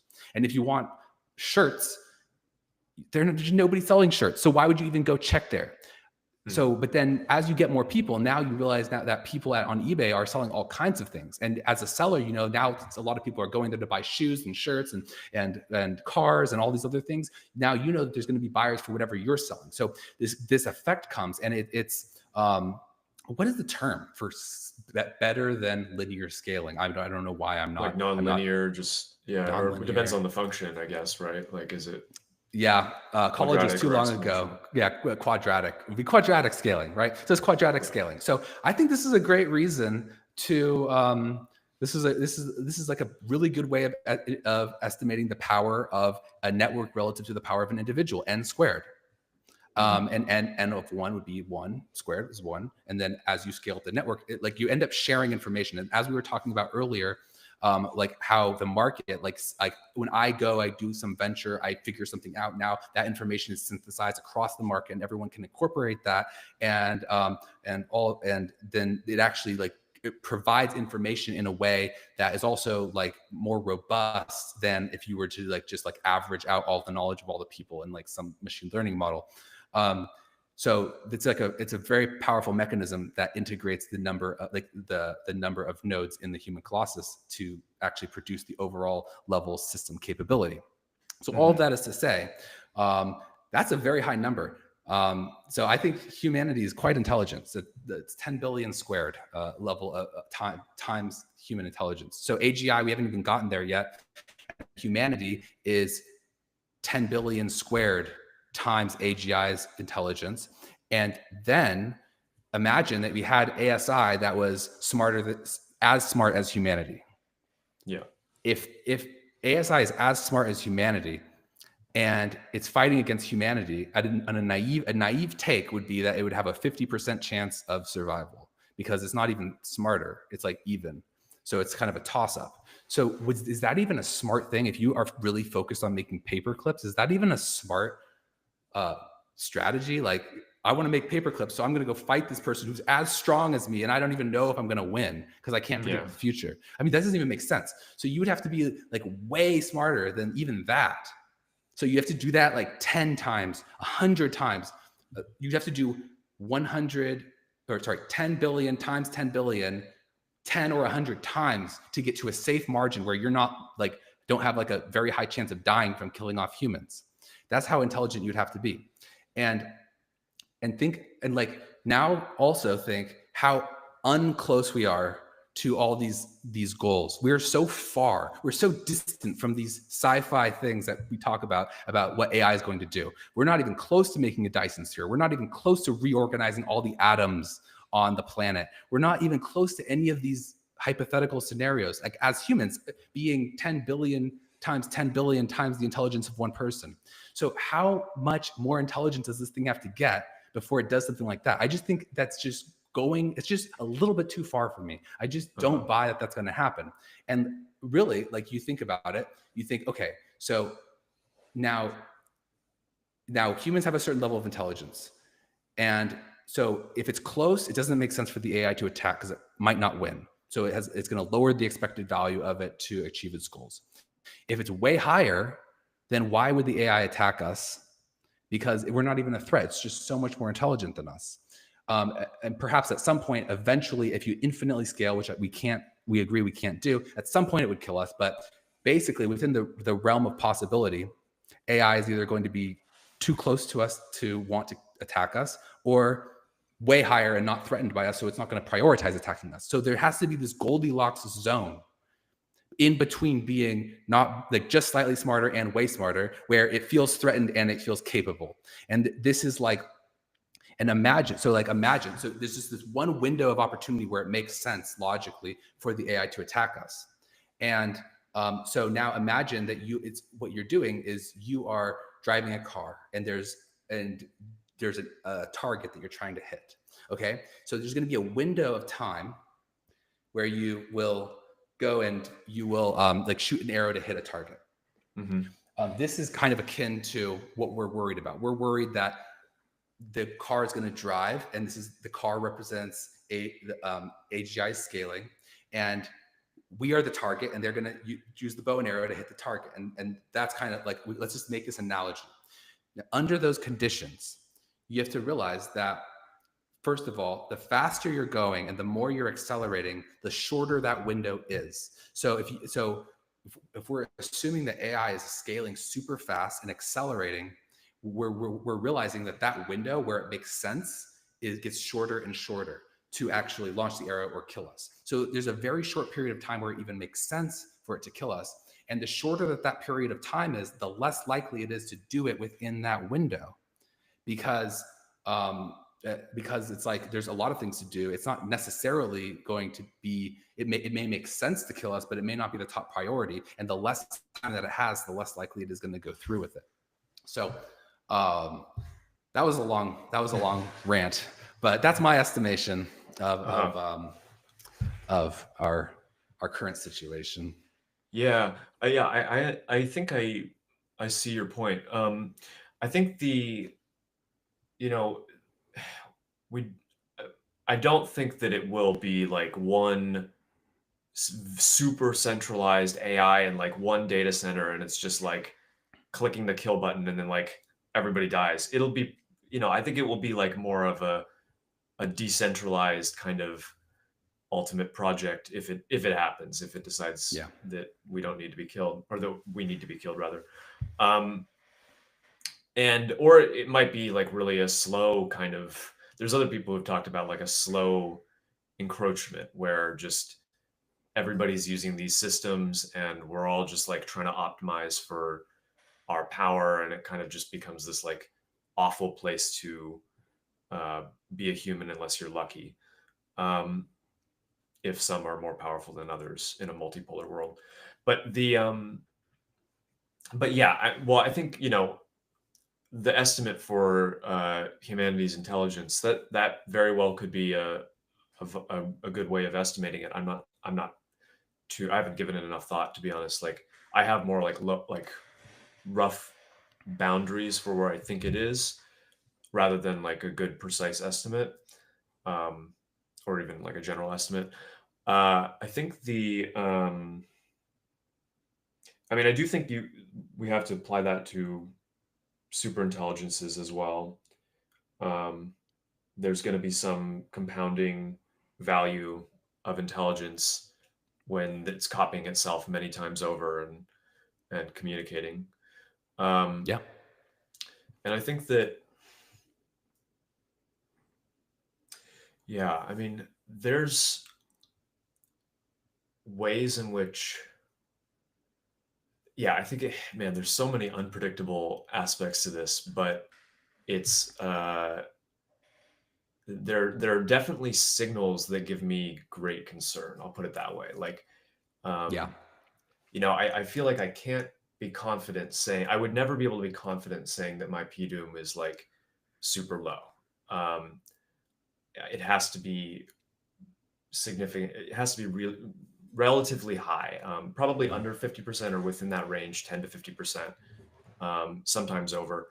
But I keep it there because there's a lot of examples of just there's a lot of ways I can imagine these things being vastly more powerful. And then like I know you've I watched a couple of your videos and you've talked a little bit about like, it's not you don't think it's right to a priori deduce from or infer from something being super intelligent that it will necessarily kill us.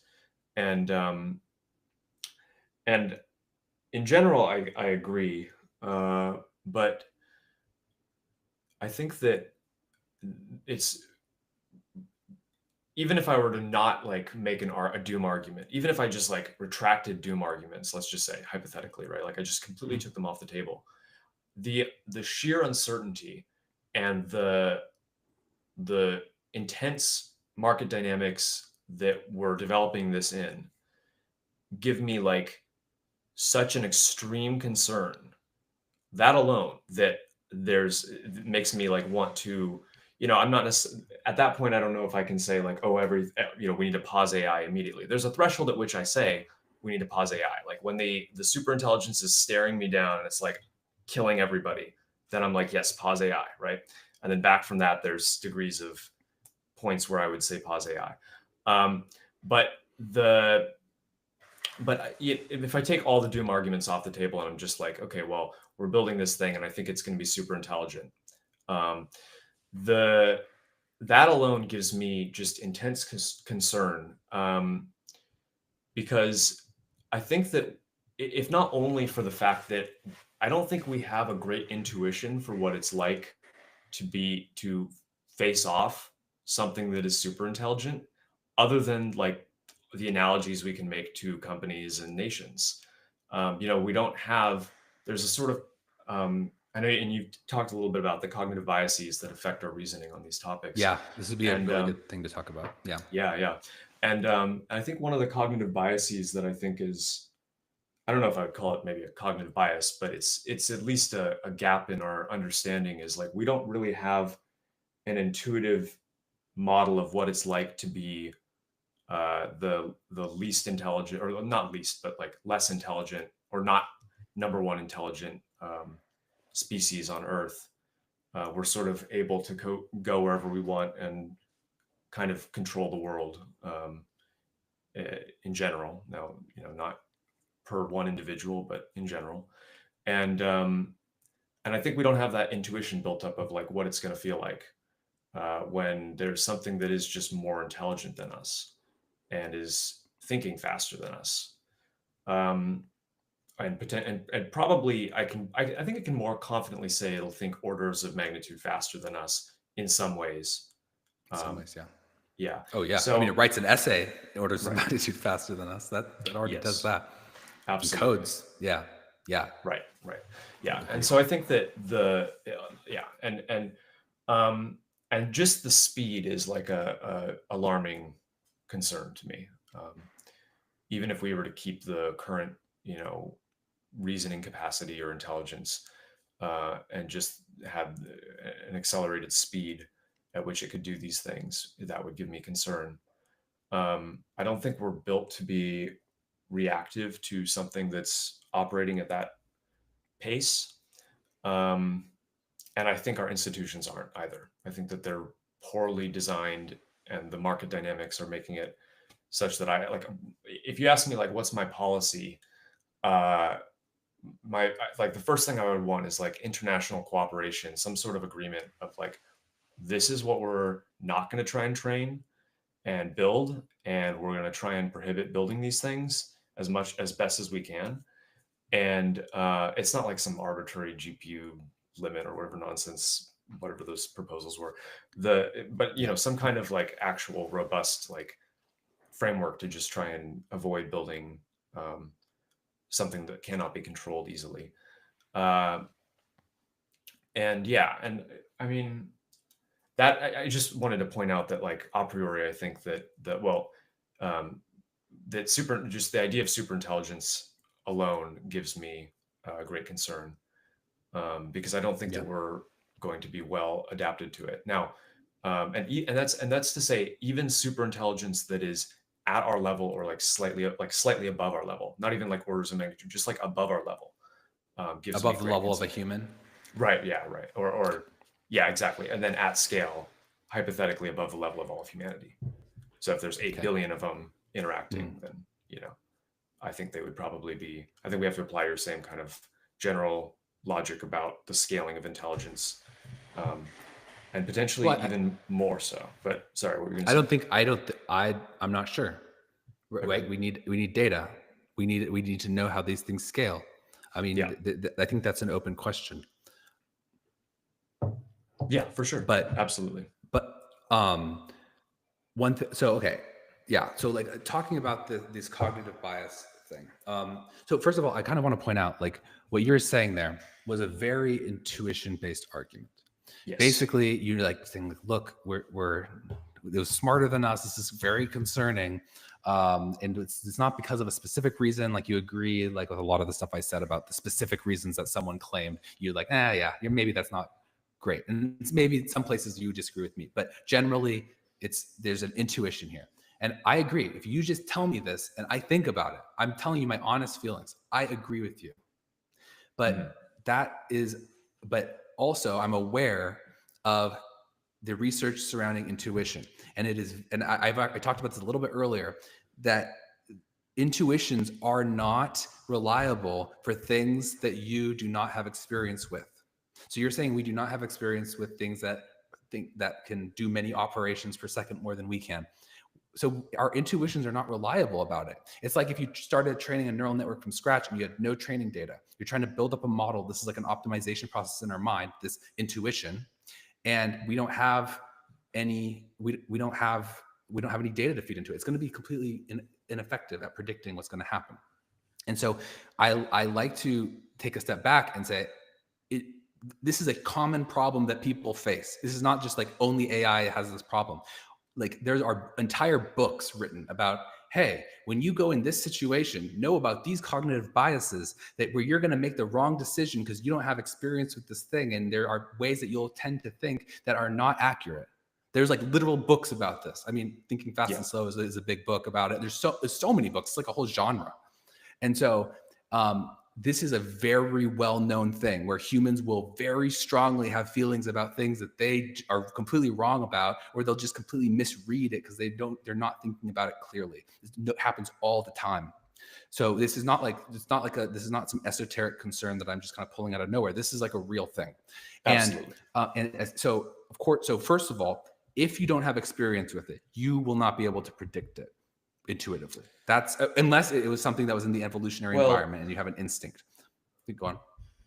Well, yeah, I just wanted to say, I mean, like, they're intuitions, but they are based on like some degree of deduction and induction you are from taking some but like it's a I'm synthesis, extrapolating. right? Yeah, But I'm extrapolating. the bulk of your argument is intuitive. It's like you're saying this and this and this, and then you're like, and this is concerning, but you're not like deriving from me a proof, an a priori logical proof like Yudkowsky does, which his proof is like mostly sound too. That AI will kill us. It's just that there's bad assumptions in there. But you're not providing me a logical argument. You're just saying, look, this seems dangerous. And like, there's merit to this. I'm not going to fully discount you. And I'm not saying you're wrong because of the biases. I'm not saying that. What I'm saying is that we have these biases, so it sounds right. I'm saying what you're saying makes sense. It sounds right. And I believe it. Like if I don't think about it, like it makes complete sense. Honestly, it seems very solid.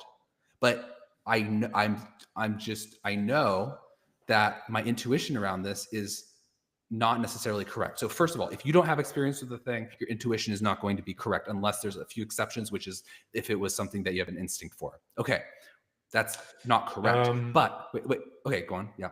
Well, I was just going to say, I mean, like experience of the thing, right? Like, I think that's a spectrum because you can have, you don't have to, I mean, you don't have to have direct experience of something to have a intuition about it that's derived from induction from a different model of something that you're applying to it, and that could be correct. So yeah, but like when you're like transferring logic from one model to another model, you need to have a basis that for that and for the projection of one model to another model. So these are things that you need like empirical data for. And look, I'm not trying to fully dismiss you. Just like let me just kind of build out my argument a little bit. So in general, not always, there are exceptions and nuance, but typically if you don't have experience with something, your intuition is going to be wrong. Now, if that thing also overlaps with a cognitive bias to that pushes that if you have a cognitive bias about this subject, you're going to be actually not only randomly, possibly right, possibly wrong, I don't know, you're going to actually be pushed systematically in the wrong direction. So like, let's take immigrants as an example. Let's say there's some group of people, and this is like the foreign times, and there's tribes and something. Okay, so we won't try and like paint anybody. And let's say there was this one really bad tribe, and you know that these people are like generally murderers and they are cannibals or something, right? Mm-hmm. If you saw them, you would be like, oh no, that's bad. And you would, because you know that they're cannibals, right? And so you would not trust them at all. Okay, for good reason. That would be really good reason because you have all this empirical data, like all your friends had problems with these people. Okay, cool. That's great. Now, what if there's another foreigner? Okay, another foreigner that's not in that tribe, and you have no data around what they're going to do. Now, it just so happens that you could either guess, oh, maybe they're trustworthy, maybe they're not trustworthy. You could be 50% right. Like, we don't know. You're just guessing randomly. However, you actually have a cognitive bias to distrust foreigners. Okay, so you will be slightly xenophobic, most likely. This is just an innate thing. And so you are probably going to, if you were to like poll people, you are going to err on the side of just being skeptical of that foreigner, that you don't know them, like just, I don't know, let's not trust them. Okay, that you don't have data for that, but you have a model, and it actually does. Perhaps there's an evolutionary reason for it. And I'm not trying to put any politics into this. I'm just saying, and ancestrally, there's a reason. And so now you know, so it's fine. And maybe that's functional in that context because we're talking about a tribal time. But they have done, for example, polls of people, and they talk about like protectionist economic policies, and like things like immigration economic policies. Again, this is not political. I'm not, just because you have a cognitive bias, it doesn't mean that the answer is right or wrong. I'm just talking about the literal psychology of this. I'm not talking about the truth of it. So now, economists, whether they're right or wrong, believe typically that free trade is good and that immigration, it has positive effects on the economy. I'm talking about the consensus of people who think through this. Now, they could be wrong, but that's what they think. Now, so for most people who do that research would presumably, come along and agree with them. Most people don't do that research, but if you poll people, they systematically diverge from the expert consensus because there is a bias towards assuming that these other countries, it's better to not trade with them. We shouldn't trust them. We shouldn't let them come to our country. There is a bias to feel that way.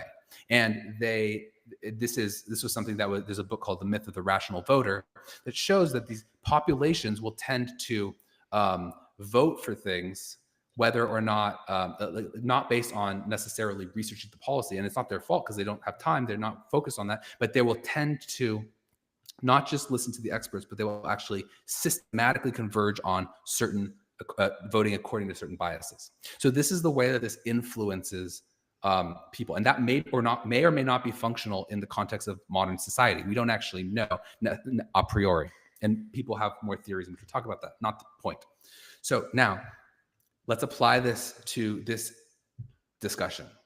There is an intuition, a natural suspicion that I agree with. I also have this natural suspicion that people, or that something that is intelligent is dangerous. Like, it could be dangerous. I'm like, that sounds super reasonable. So that's my intuition. I don't have great reasons to think that naturally. I just naturally do think that. So I know I can't trust my intuition. And now I'm thinking, are there any cognitive biases that are pushing me in that direction? And it just so happens that, so I personally have studied just on my own, like the cognitive science of religion. Again, whether or not humans have a scientific reason to believe in religion does not mean it does not have anything to do with whether religion is valid. But what scientists say is they've documented these certain cognitive biases that push people to be religious, whether or not it's true. So, like, to be clear, it could be true or it could not be true. We don't know. What we're saying is, if it's true or if it's not true, either way, humans are wired to be more likely to believe it. And if you look at the levels of how often people have been religious in both modern times and historically, it's a super majority of people. So this is not something that happened by chance. There has to be some sort of explanation for why people are. Either it's true and they saw the truth, or there's like some scientific thing pushing them in that direction, or both. And it seems to be at least both. There's definitely a scientific explanation for why people tend to believe this. Yeah. And so these cognitive biases are things like hyperactive agency detection. So what you were saying about like the fact that we don't evolutionarily, we're not exposed to things that are smarter than us and we don't have that. That's actually literally the opposite of the truth. I mean, whether or not we were actually exposed to things being smarter than us, actually, we assume that things are smarter than us. That is a cognitive bias in the other direction. Mm-hmm. So we detect agency where it does not exist. Like we're scared of like murderers behind the shower curtain. We're scared of like the towel hanging on the door. Is that like is that a murderer that broke in, or a robber? Like you hear a sound, you're like, what was that? It was nothing. It was just something fall off the table or whatever, right? All the time you perceive agents that are intelligent and out to get you. It's a threat detection. It's a way of detecting threats, and we ascribe purpose and goals to systems, and this is like something where we're basically thinking that everything is intelligently designed. And so we actually have an assumption of intelligence and an assumption of superiority, and we're actually like we're like a very scared animal, and our instinct is to be scared of things and to basically project purpose. It's called promiscuous teleology, meaning we apply purpose where there is none. We assume that there's purpose where there is none. And these are agents that it's a hyperactive agency detection. So we detect agency where there is none, or it's not best thought of that way. And this is the way we tend to think. And the final thing I'll say, and then I'll let you jump in, is there is another one called, there's dualism. And you said that a lot of, I think it was you in the comments that said that a lot of people aren't dualists. I don't think that helps, because it's a cognitive bias whether or not you're consciously subscribed to that ideology. The point is like the gut take that you have, the intuition. When you're thinking fast, you're not thinking with reason. That gut take is going to be biased towards imagining an unconstrained mind, a mind that is not constrained by physical constraints of the real world. So when you think of an AI, you're going to basically do the same mistakes that I see people make, which is where you don't take time into account. You think it's going to, I'm not saying you, I'm saying in general, people think it's going to scale to an unlimited degree because it's not bounded. And so like when you ask children, like, where did they go? They're dead. Where did they go? They'll say, oh, yeah, they're still here.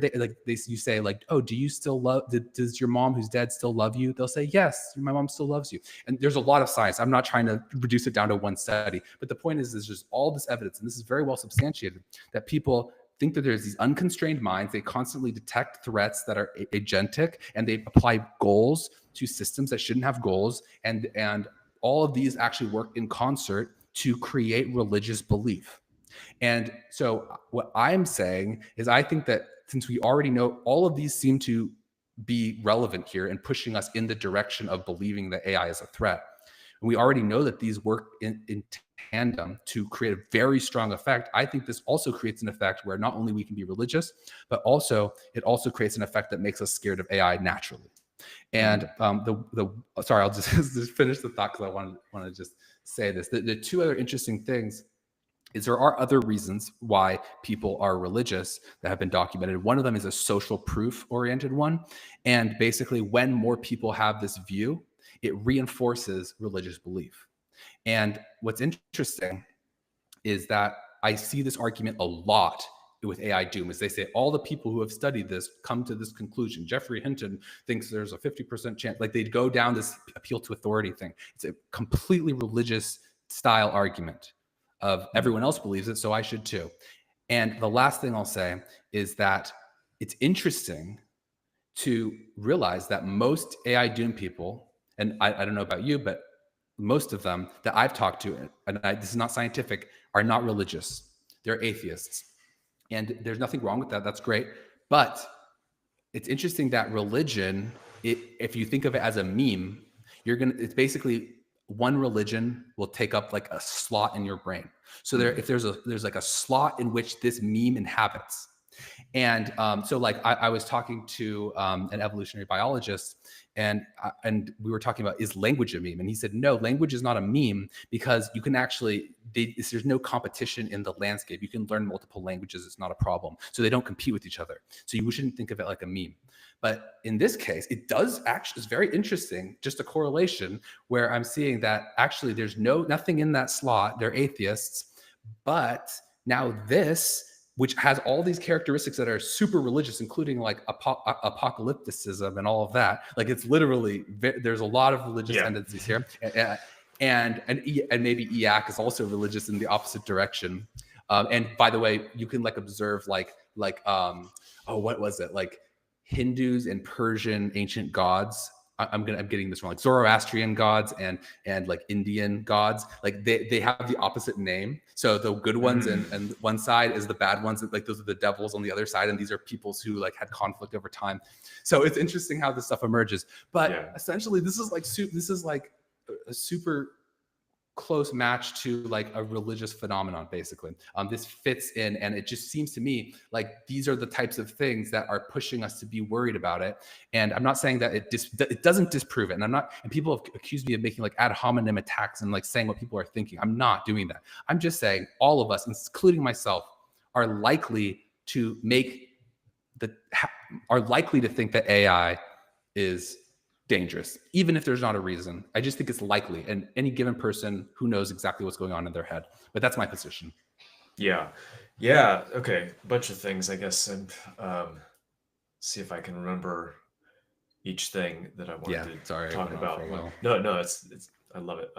So the point about like our intuition and well, I want to address the agency point, but like the point about our intuition um, and finding intelligence and agency where there is none, or um, I can't remember exactly how you phrased it, but basically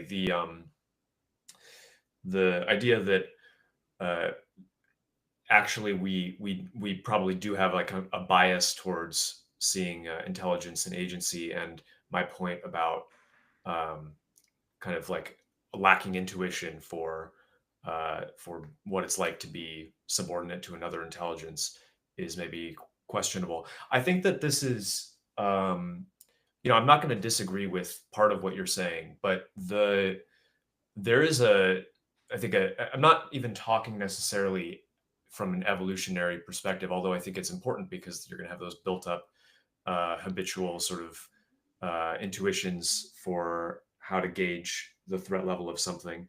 Um, but the point I'm making is more like we as a society and as individuals do not have uh, a lived experience or established benchmark of what it's like to be um, kind of under the uh, inferior to another more intelligent agent, and all of life itself. I mean, you can say like we as humans, um, or maybe another way of putting it is like you can imagine like a predator, right?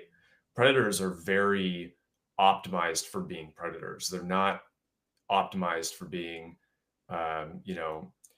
prey and kind of herbivores that are potentially more risk averse or concerned about like they're very used to like dominating in their niche, right? That's kind of what they are, the premise of what they are. um and and so I think we're kind of used to being powerful, and I'm not sure that it's going to be.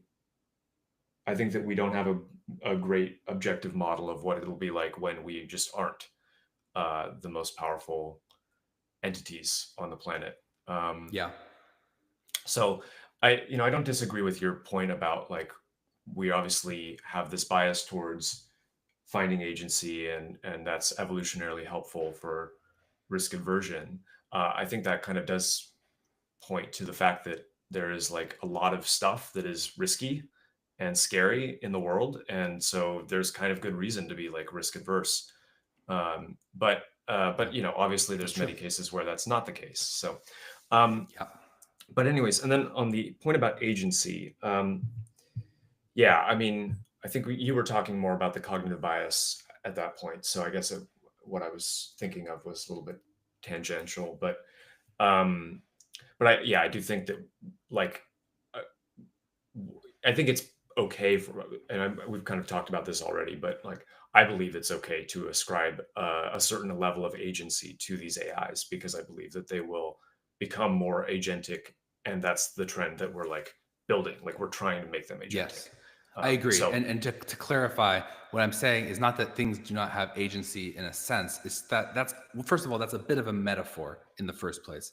But you can mhm. model something as an agent. But the point is that we perceive it as a threat. Okay. It's part of our like flight um, um, mechanism. So we not only think, okay, that's an agent, we're hyperactively saying that's an agent, but the implication is that that's a threat, and that's why you get worried. When, like I'm sure that's happened to everybody. You Yeah. get worried about something that's not actually a problem. Which you're right. There's wisdom in this stuff. There's wisdom, and one thing we have encountered in the history of humanity is technology, changing technology, problems brought by doing things differently and building things and relying on systems and introducing new things into our civilization. And that's caused a lot of problems. And there's rightful skepticism. And I am actually skeptical of technology. I'm not like a super pro technology person. Like a lot of ways, I'm against it. But I just Mhm. don't buy the argument that we're definitely definitely going to die from AI doom. I'd say Yeah. like, especially like Yudkowsky and whoever the other guy is, with the beard. Like these guys are way like it's just ridiculous. And then with what you're saying is, I think what you're saying, I think your arguments are really good. You're thinking more clearly than like most people I've talked to. Like I've learned a lot from our conversation. I would say to you, Thanks. I say 50% is too high, because like Okay. 50% was like, in this election, will Donald Trump or Kamala Harris win? And we're like 50%. Okay. Like it really was 50% that like go on Polymarket. Now, like 2% chance JD Vance won. Like, Yeah. okay. So like, I think you should just lower it by an order of magnitude, because of the reasons I said. Just like take your cognitive bias alone and just say like, okay, maybe it's in the ones, not the tens. That's what I would advocate for you. And like that's very like that's still a big threat. 1% chance, or I mean, just do 9. Just go to 9, or at least say 9 to 50. So at least you're in that territory instead of 10 to 50. So you're at least like Sure. going down into that lower order of magnitude. And so I think we should end it. But we do have one question. Yeah. Let's see what they said. I can actually put this on the stream. Let's see. So this person said, while I was talking about, I don't remember when he sent this, but you have given lots of reasons as to why we might think, I'll put it back, as to why we might think AI is a threat, even if it wasn't. But that doesn't have any effect on whether it actually is. I think he might have been talking to you. We would be afraid of a vegetarian tiger. Wait, I don't know who he was talking to. Okay, Like, so I guess the on. way I am interpreting it is like he's just kind of pointing out your points about the cognitive biases, that we'd be afraid of a vegetarian tiger, and Yeah. we're sort of intrinsically biased towards the risk side of things. And you know, I think largely that's probably true, in terms of like, if you just say like you asked me like, do I think I'm a biased person? Of course, like obviously, and everyone's biased. And this also kind of just goes to the I wanted to just say like this is a bit of a tangent, but your point about the religious trends or the evidence of kind of a religious processes forming. I think like I can't speak for like literally everybody who's a doomer, so this is not something I'm able to do, of course, but my opinion is that, well, I do think that there's like a sort of echo chamber that forms with like any community and group, and that can lead to all kinds of dogma. But my opinion is like, if you're thinking about AI doom and your reasons for believing it are like a bunch of friends are, in it and they think so, and I just kind of defer to their opinions, I think that is like a bit of a bad way of thinking about this. I think it's probably a really bad way of thinking of it, actually. I think that, my intuitions and my reasoning about this do a lot stem from my work in machine learning. So it's not like I'm kind of just approaching this from like a very, generalized view. I'm very much like focused. I would love to talk about like, and I think it's probably not like a good forum to talk about like machine learning per se, because I think it's kind of also not really exactly related. But I think that, like, this is like really important to me. Like I care a lot about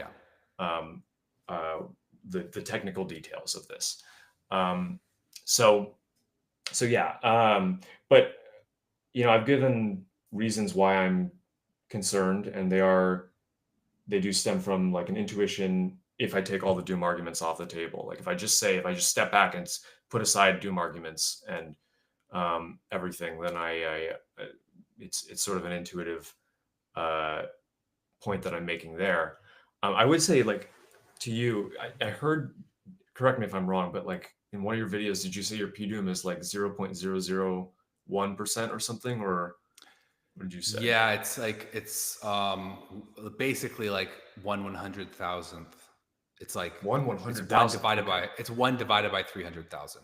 is what it is. I don't know what Okay. that is, but yeah. Okay. And the reason for that is based on the Lindy effect. So essentially, it's like the probability that AI kills us is related to the probability that it lives longer than us. And so, so like, because if it doesn't kill us, or sorry, if it kills us, it will live longer than us. So if it doesn't live longer than us, then it didn't kill us. Does that make sense? So, so if you use the Lindy effect to predict how long humans will survive, modern anatomical humans are 300,000 years old. So we can predict that they will live for another 300,000 years. And given, like, let's just assume that an AI exists for like 1 year or something, like a given model, right? That we can only really assume that that's going to be around for about 1 more year. Sorry, I'm going to turn on the lights here because it's getting dark. Oh yeah. Okay.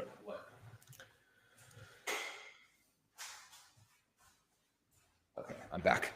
So you can only really predict that they're going to be around for like 1 more year using the Lindy effect. And I've gone into reasons why this is a good way of predicting things. But so basically what you do is you just like add those joint estimations and you divide 1, which is AI's lifespan, by that. And you, again, this is an approximation, but I think it's actually generous. That's the likelihood that that AI is going to live longer than we do.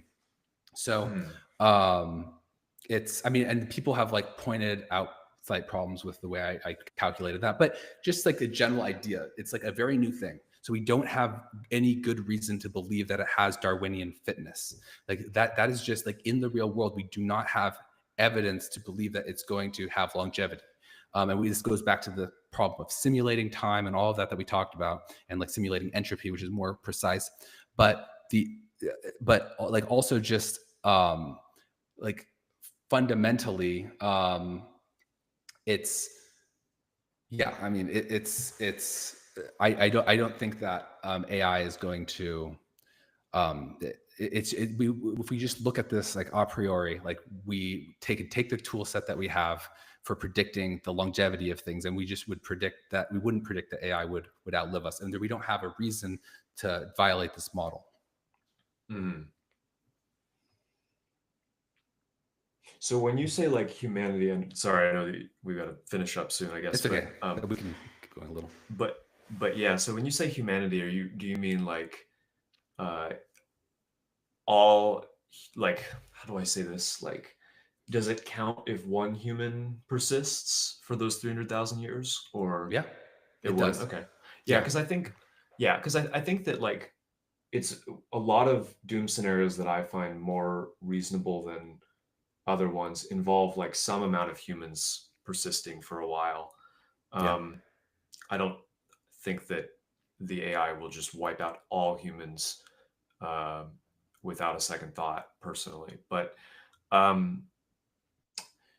yeah, so I can, I'm not sure how that affects it, but yeah, like, so do you use like the Lindy effect? Do you tend to use it as like a lower bound estimate, or how are you? Because it seems to me like, because you don't use it to say like this is how much longer this thing has left to exist, right? Or do you tend to use it that way?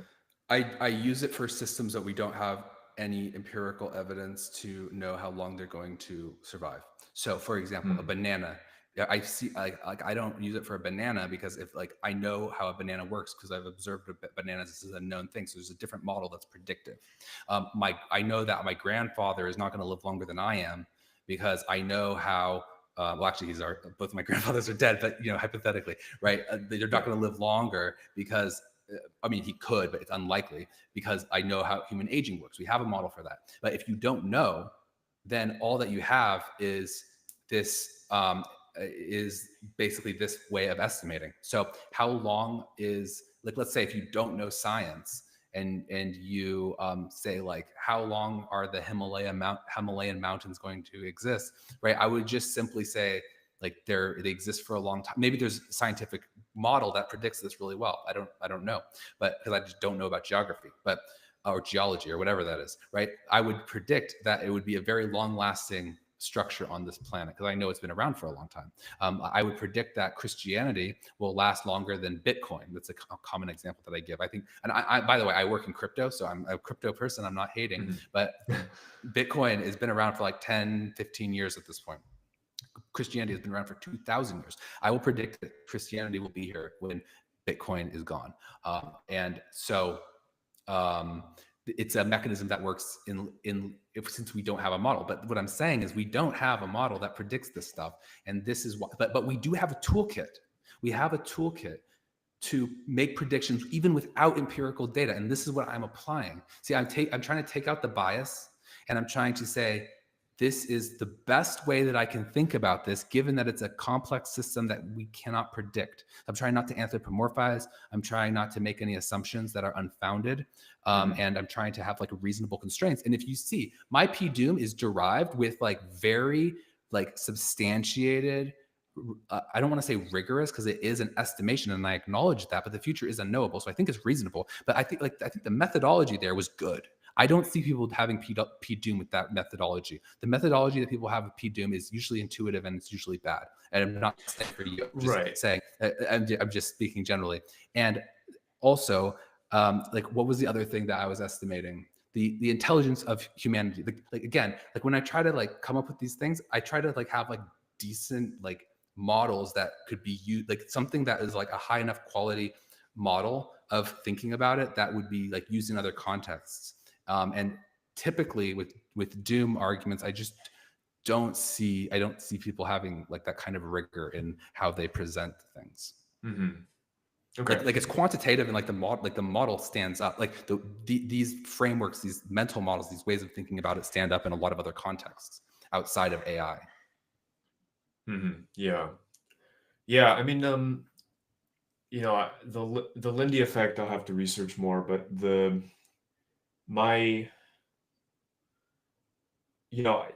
I think that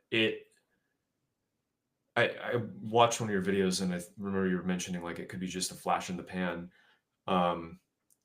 And I think it depends. I don't see that we even have we're not looking at the superintelligence, so we're not like analyzing like this is something that we can predict. I think that we have to break it down, because like, I mean, for example, would you say that is it just like any neural network that we would apply this to? We should basically take how long neural networks have been around, and then we can use that to estimate how much. The extent to which something has been around is generally predictive of how long it will continue to be around, unless we have a direct empirical data that gives us a better predictive model. It'll be right on average. Yes. And so, like, for example, someone said, okay, so are you saying that under my model of PDoom, that GPT-2 is going to, since it's 6 years old, is that more likely to kill us than GPT whatever in the future, the one that they think will? And I said, no, I don't think that, because I don't think that just because it can outlive us, it doesn't mean that it's going to kill us. I don't think GP2 is capable of killing us. Yeah. So that's why it will never kill us. I'm like 100% sure about that. I'm not 100%, but as sure as you can be. And I think everyone would agree with me about that. But the reason why, but it still holds up.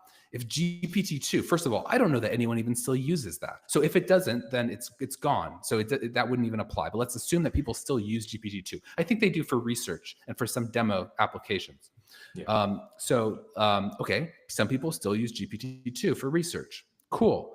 I think if that's been 6 years, I think in 6 more years, probably they'll still, within that time frame, still use it in the future. Now, I don't know about like 10 years. I think that'll be very outdated 10 years from now. And I could be wrong. On average, I think that's a good prediction. If people have been using it for 6 years, I think they'll use it for 6 more years. I think that is reasonable. Yeah. And like the latest model, like let's say O3 Mini High just came out today. Like, how long are people going to be using that? I don't know. I mean, that's going to be outdated really quick. I don't know that this is going to have that longevity. It could become the next research model. Maybe they open source the weights and it's used in research. But the most likely, like the reasonable prediction, is that they come out with GPT-04, GPT-05, and after some amount of time, they